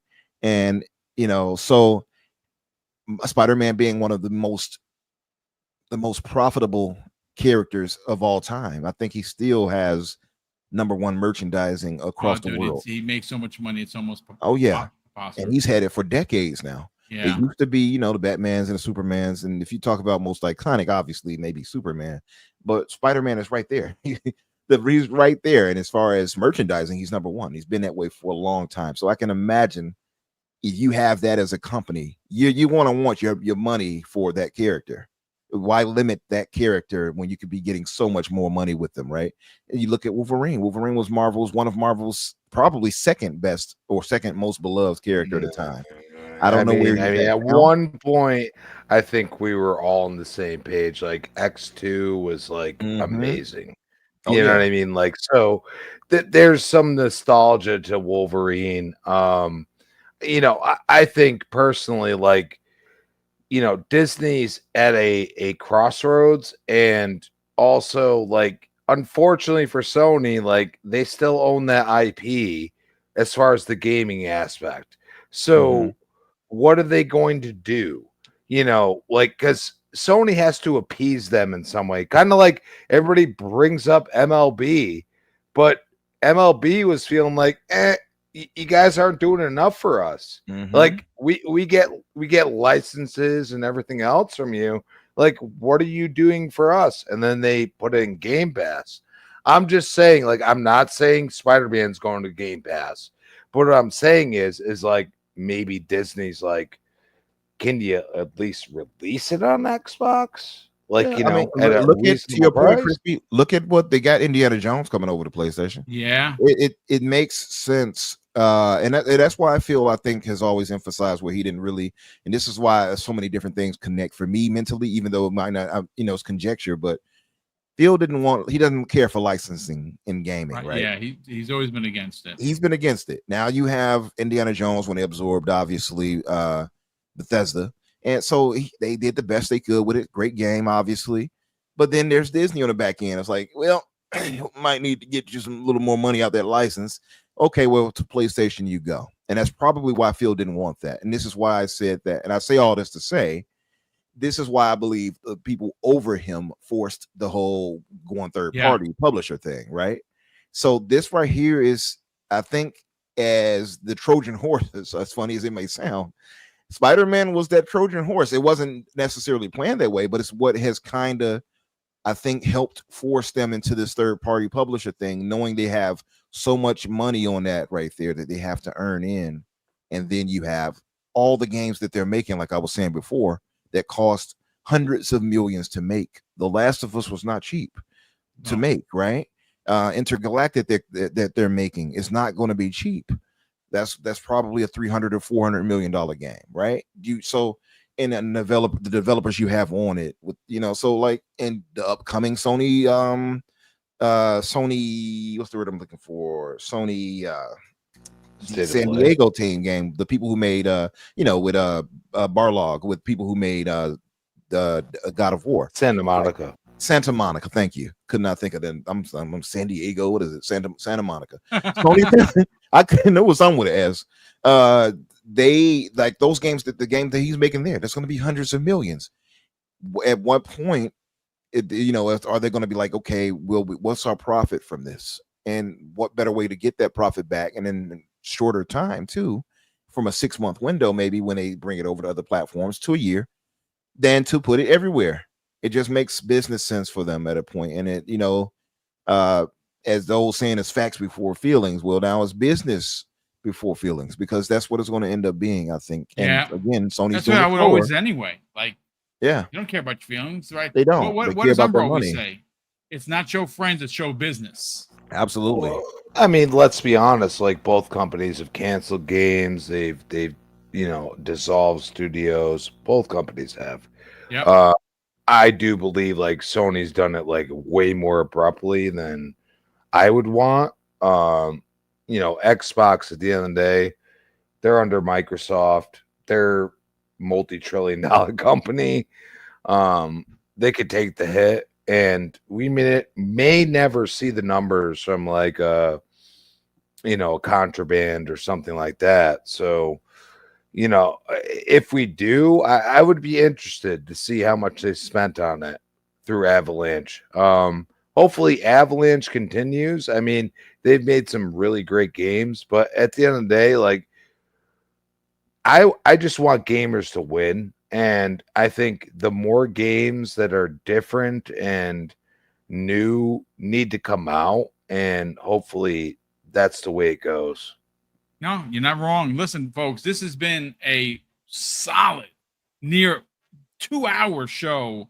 Big thank you to, of course, Crispy Bomb, Elusive Gamer, Jamie Moran, and Infinite Number for knocking it out of the park for both of these topics.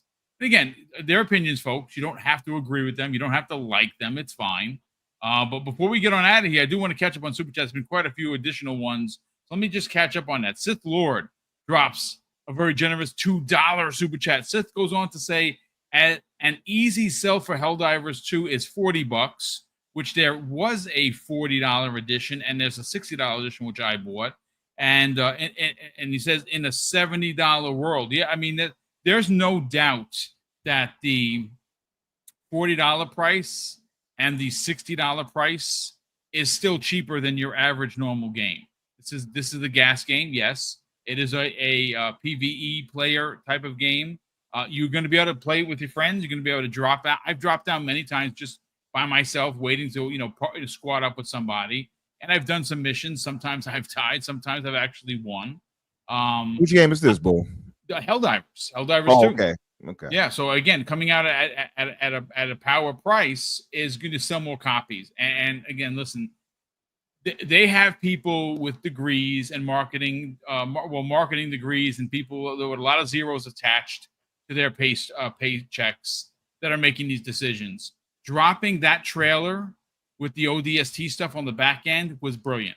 Absolutely brilliant. I don't know if that came the way of Arrowhead. I don't know if that's PlayStation, sharing. Whoever came up with it. Yeah. Whoever did, it's brilliant, because what it does is right now social media is on fire because of that. And a lot of people are excited for it. They are. The only thing that to me that they need to do and implement is cross progression. That's it. That would be pretty dope. And they have not announced whether or not that is a thing. Right. That would be pretty good, because I do have a bunch of hours in it. I would love to keep my rank, but if I have to start from the beginning, it's going to be fine. I'm very much going to enjoy it. If they're implementing ODST and Halo and such, like I said, I'm going to reward them personally. Yes, me too. By saying, "Hey, I love what you're doing here. This is the type of stuff I'm talking about." Yeah, and take my money, please. Yep. Absolutely. Mike, the TV 23. Mike, what's going on, brother? Great to see you here. He drops very generous $5 super chat and says, regarding your tweets, why boycott a region Xbox is trying to expand? I don't know how brand console warring helps my Chinese Xbox fans over marketing deal drama. No, Mike, here's the thing. I'm not buying it because I did not like what happened. I'm not saying I'm boycotting it. I will buy it when it's like $30. Talking about Black Myth Wukong. Black Myth. Oh, okay. Yeah. There are a lot of people who bought it on PS5. I didn't. A lot of people bought it on PC. I'm going to be honest with you. I did not like the way things went down with that developer. And I read it verbatim yesterday that if I'll put it to this way, I'm all about timelines. When it was brought out by the developer that it was the Series S to blame, there was a presser almost immediately by Xbox saying that that was not in fact the case, that it was not because of hardware concerns. They're not going to comment on their partners. They're not going to comment on deals with other platform holders, i.e. PlayStation. That was in the press. When I saw that, I was like, okay. that is a shot across the bow. That is you know what? I applauded them then, and I applaud Microsoft now. Listen, I don't think Xbox players not buying this game is somehow going to jeopardize companies like from China, because they were just out there. Bill and Sarah were just out there handshaking, kissing babies, and playing games. Games from China are going to come to Xbox, and they're going to launch and they're going to do very well. What I will not do, I will not stand for as a consumer, is to have a developer tell me that it's this way, have the publisher, i.e. Xbox, say, no, that's not in fact the truth. And then a year later, a year to the day, it comes out on the 20th of August. If it wasn't a fact of them doing that, man, the optics sure look bad for you. It does not look good. You're 100% right. So, And- Mike, and I appreciate your generosity, brother, but it feels like a time time exclusive to me, and it money just fits hat right deal. in with. And like you said, the person coming out from Microsoft and saying, "And when do we ever see them do that? Never." That was too much of a coincidence for me. So even then, when that happened, we all spoke on it, boom. And then seeing the whole year to the day thing, we were like, "Oh, come on." Yeah, it's just it's been, but you know, more interestingly enough, and I don't want to spend too much time because I want to get everyone out of here. But Umbra, a point was brought up by Fuzzy Belvedere yesterday. It's in the video that I put out. Fuzzy said, and he's a tech guy, so he understands this, that the Series S is more powerful than the Steam Deck. But you can run Black Myth Wukong on the Steam Deck. I'm just saying, like, when you put it into that perspective, the developer lied. So again, I'm not telling people to boycott the game. I said that in the video. If you want to support the game, by all means, support the game. You're not going to get any pushback or head slapping by me. Go spend your money. I'm not a pocket watcher. What I won't do as a consumer is I won't support that studio. I will not buy that game. You got every game right. is on sale, I'll buy it. And you got every right. And listen, like the whole thought that, well, you all will be punishing them, and that means that the next game will blah blah blah. Well, I'm pretty sure that's already been calculated in people's risk. And you don't owe them anything if they're doing something you don't like.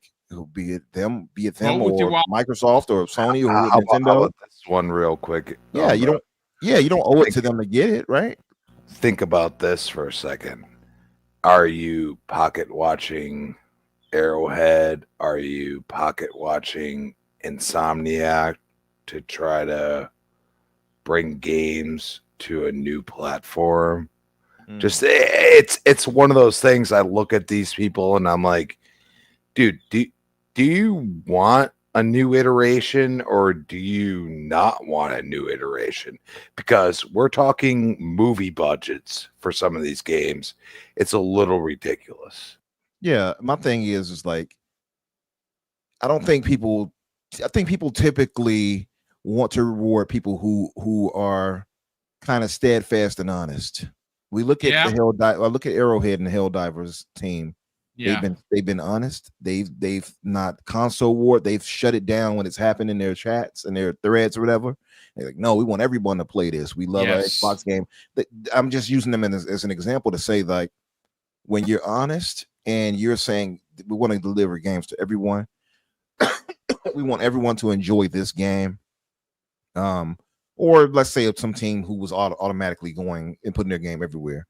When you're not using shady tricks to say, oh, it was the S's fault. Everything is the S's fault. And I'm sure the S did cause problems for people. Don't get me wrong. I'm not saying it didn't, but I'm sure there was a way to get around that enough, right? Yeah. And you know, even if it was a matter of the parity issue that they could have worked out, because Microsoft clearly did it for BG3.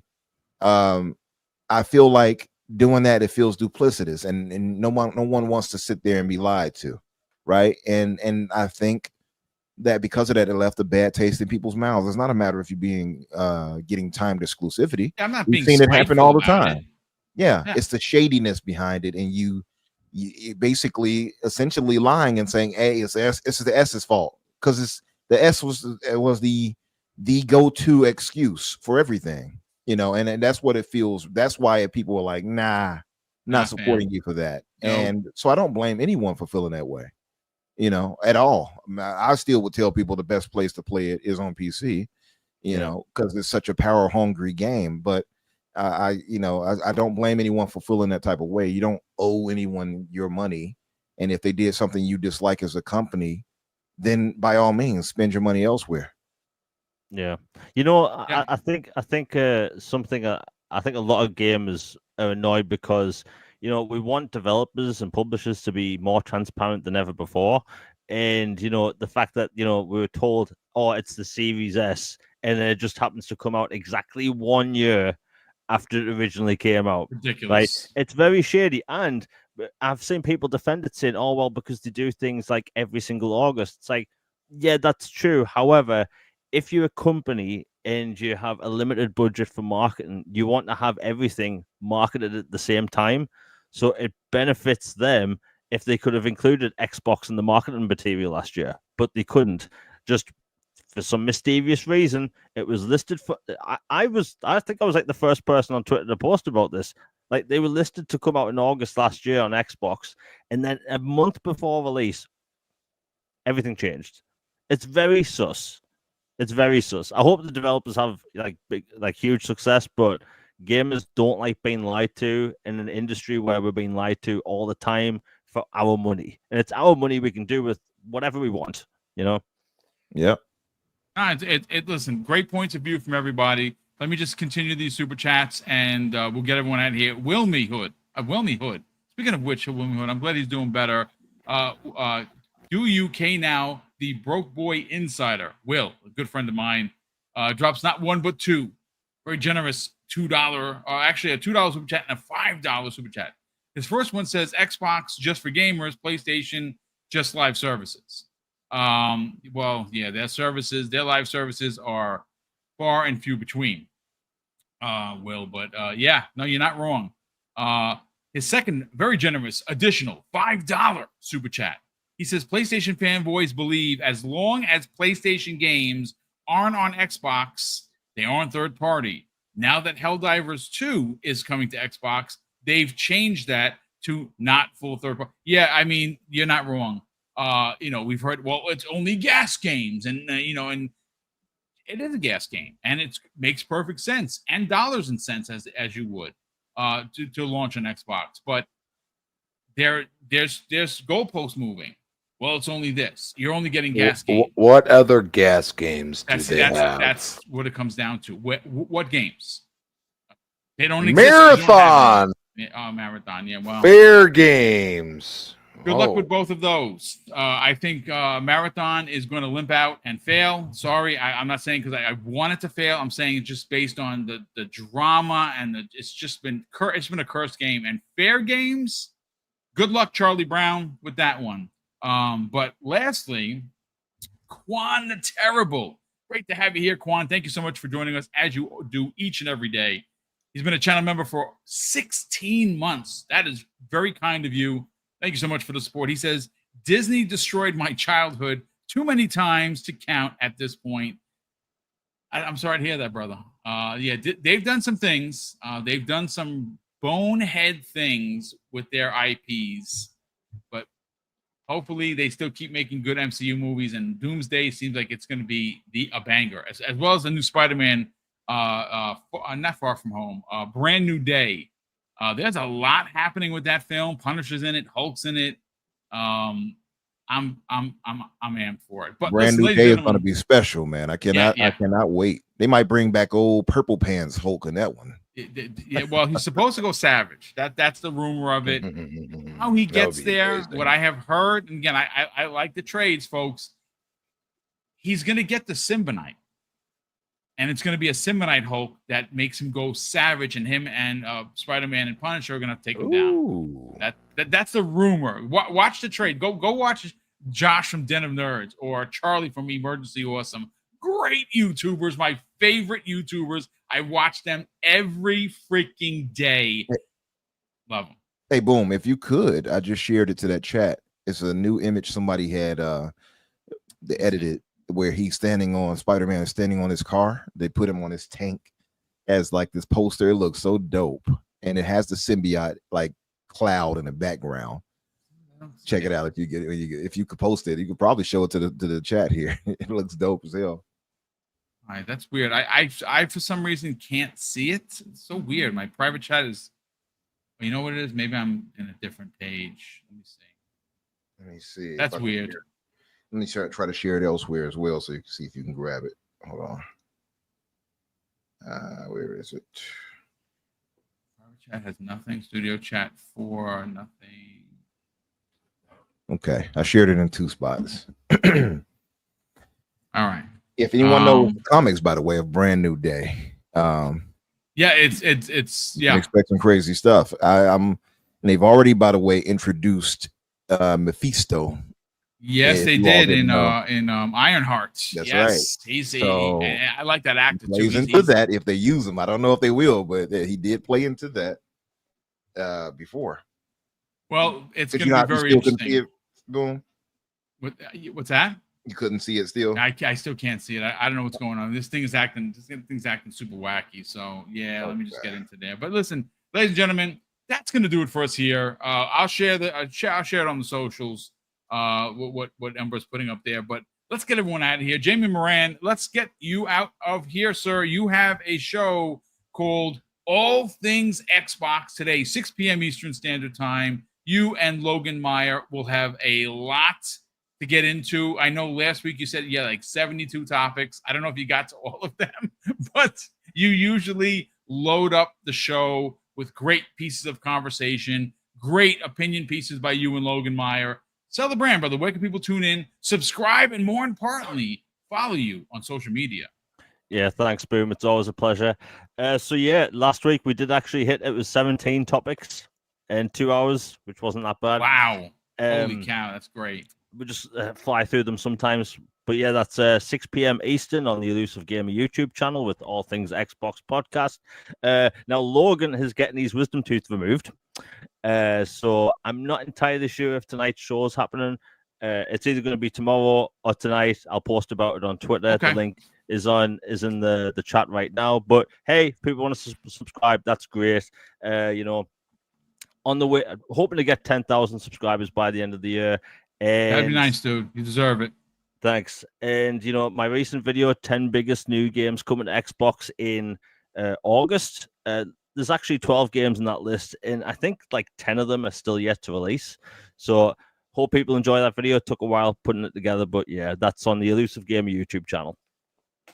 Well, listen, brother, you do a great job. You keep it fun, man. You really do. So we definitely appreciate the work you do in the community. We definitely appreciate what the work you do on your YouTube channel.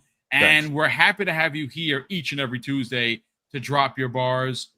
Crispy Bomb, let's sell your brand, brother. Where can people follow you on the socials, potentially chat with you to get the crispy truth and occasionally some pictures of receipts that you like saving for just a break glass in an emergency situation? Sell the brand, brother. Where can people follow you on the socials, Brian? What else you got going on? I can't do the receipts right now. The stands are down. They're hurting. Good for you that you're keeping it above. You know what I'm saying? Like you're not throwing it in their face. I like that. Yeah, well, I mean, logically, I wasn't the one that was there, a few years ago, but I mean, we're at that point where gaming is going to be gaming, and you enjoy gaming. But it's at ChrisBomb X, ChrisBomb 28 Xbox Live, BWB. I'll be there. So nice. Friday, they always drop some kind of craziness. So we'll see what happens. But I mean, today was pretty special because I feel like Helldivers got legs on it, and Xbox gamers are going to love that ODST part of it. So, it's going to be a fun time to game and enjoy what you want to enjoy, and just be nice to people sometimes. It doesn't always have to be, console worry, as I like to say. But you know what I love about this panel and I love about this community? You can have a pointed conversation, which we've done many times. And you don't have to call people bots or ponies, because I really don't like to do that. I know that I said I'm in my villain arc, and to be fair, I don't even like it. It's why I kind of backed off on it, because it's just not who I am. Look, if people make fun of me and they clip me, it's just when you're in the spotlight on social media, you put yourself out there, these things happen.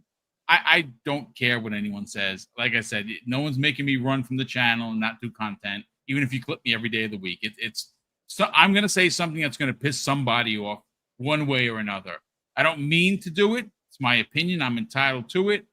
Do I get pointed at times? Sure. Do I call it out? Absolutely. When Xbox is there, it's funny. You get it when you call Xbox out for their stuff. I have people writing me, "I'm unsubbing your channel.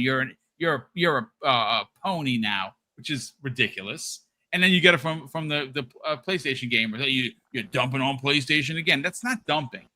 Facts are facts, ladies and gentlemen. These things are happening. But Umbra, let's sell the brand, brother, because you and of course Daniel J. I Hate Nintendo McG do a great show each and every Thursday called The Fix, 8 p.m. Eastern Standard Time, where I'm telling you folks, we got to get Daniel back on. He was a big part of the show for many, many years before he moved on to working at night with Umbra. And don't, whatever you do, word of advice, don't mention Nintendo, Donkey Kong Bonanza, the Switch 2. Don't even mention the letter N. Because if you do, he's coming for you, and he's going to say that you are someone that plays with poo and sticks, and you know nothing about gaming. So sell the brand there, Infinite Umbra. Talk about The Fix. It's a great place to not only get your gaming news, but it is pop culture. There's a lot going on with Marvel. Superman is doing super well. It made more money than Man of Steel, which is unbelievable. You got the Snyder fans still upset about that. I mean, the Snyder Bros, they're always going to be upset because it's not Snyder, but it's fine. It's not Cavill. That's what it is. Those are Cavill fans right there. Yeah, I get it. He's a handsome guy, handsome devil, There you go. I mean, look at what happened with the whole Witcher situation. As soon as they switched off of, I don't know what they were thinking on Netflix, but yeah, as soon as that happened, everybody was like, I'm out of here. But I get it. But I would say if you all had not seen Superman, just to throw it out there, it's coming to digital this month, the 26th. Oh, wow, already. And it's already made its budget back and all of that. I think it's close to 600 and some odd million now, or closing in. I mean, they've done well, and it's a great movie. Honestly, I think he embodies Superman more than anybody outside of Reeve, in my honest opinion. So, love the movie for what it was. It's not perfect; it had flaws that I would have corrected, but it's a great movie overall. I think the DC EU, whatever you want to call it, is back. I'm hoping, at least for them. Anyway, that said, yeah, good. Thanks for having me, Boom. I know I was a bit behind. Thank you, Crispy, for jumping in, brother, and Jamie, always doing your thing. Chat, thank you all for being here and holding us down. I put my link into the chat there if you all have not done so. And yes, I agree with you. News game adapted newscast, adaptation newscast. Yeah, he is the GOAT for me as far as Superman goes too. Aside from the voice actors, that like Tim Daly or somebody like that in the cartoon. But yeah, that said, yeah, if you all could, if you have not yet, please subscribe to the channel, The Fix. We are approaching 100 episodes. Nice. I have to trick Paris still, so no one tell him when the 100th is. When I have him on, that way he won't know to avoid it. We are at 93 episodes right now, so if we don't have it by the end of this month, it'll be the next month that we will hit it. We have missed some weeks, so we need to get a move on to get to that. We had things going on, and in daily in life, so unfortunately we couldn't do what we needed to do, but we were almost there. I have to expand our guest roles and ask a few people if they can come by when it comes to that. But yeah, if you all have not done so, Infinite Umbra or Umbra Infinite on social media, you'll find me either way. And like Boom said, The Fix is on Thursdays at 8 o'clock Eastern. And Infinite Podcast for myself, Risky for the Biscuit, That Blue Number, and Spriggan, aka Dante Moody, on Fridays at 8 o'clock. Oh, I forgot to mention, I finally got in contact with Sean Labrie. Oh, nice, dude. Good. Yeah, we've been chopping it up, and got some new thumbnail work done from him. He's going to be doing the intro over for me, the layout and all that. Like he's doing putting in a lot of work. So really interested in how you all would see the new thumbnails and get your thoughts on it. And yeah. Anyway, that said, also doing a new theme for the fix because the one, the beat I was using, long story short, someone else owned that beat, and so I was always getting flagged for revenue sharing. I'm like, what? Yeah. Even though I paid for Ridiculous. that?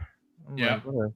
So now I get a new beat coming toward it that I have this guy working on. It's reminiscent of it, and I think next year I'm just going to have a wholly new, unique, created beat from this producer I know, and to have this gentleman rapping on it or whatever. Yeah, that long story short, if you all have not done so, please click on that link and subscribe.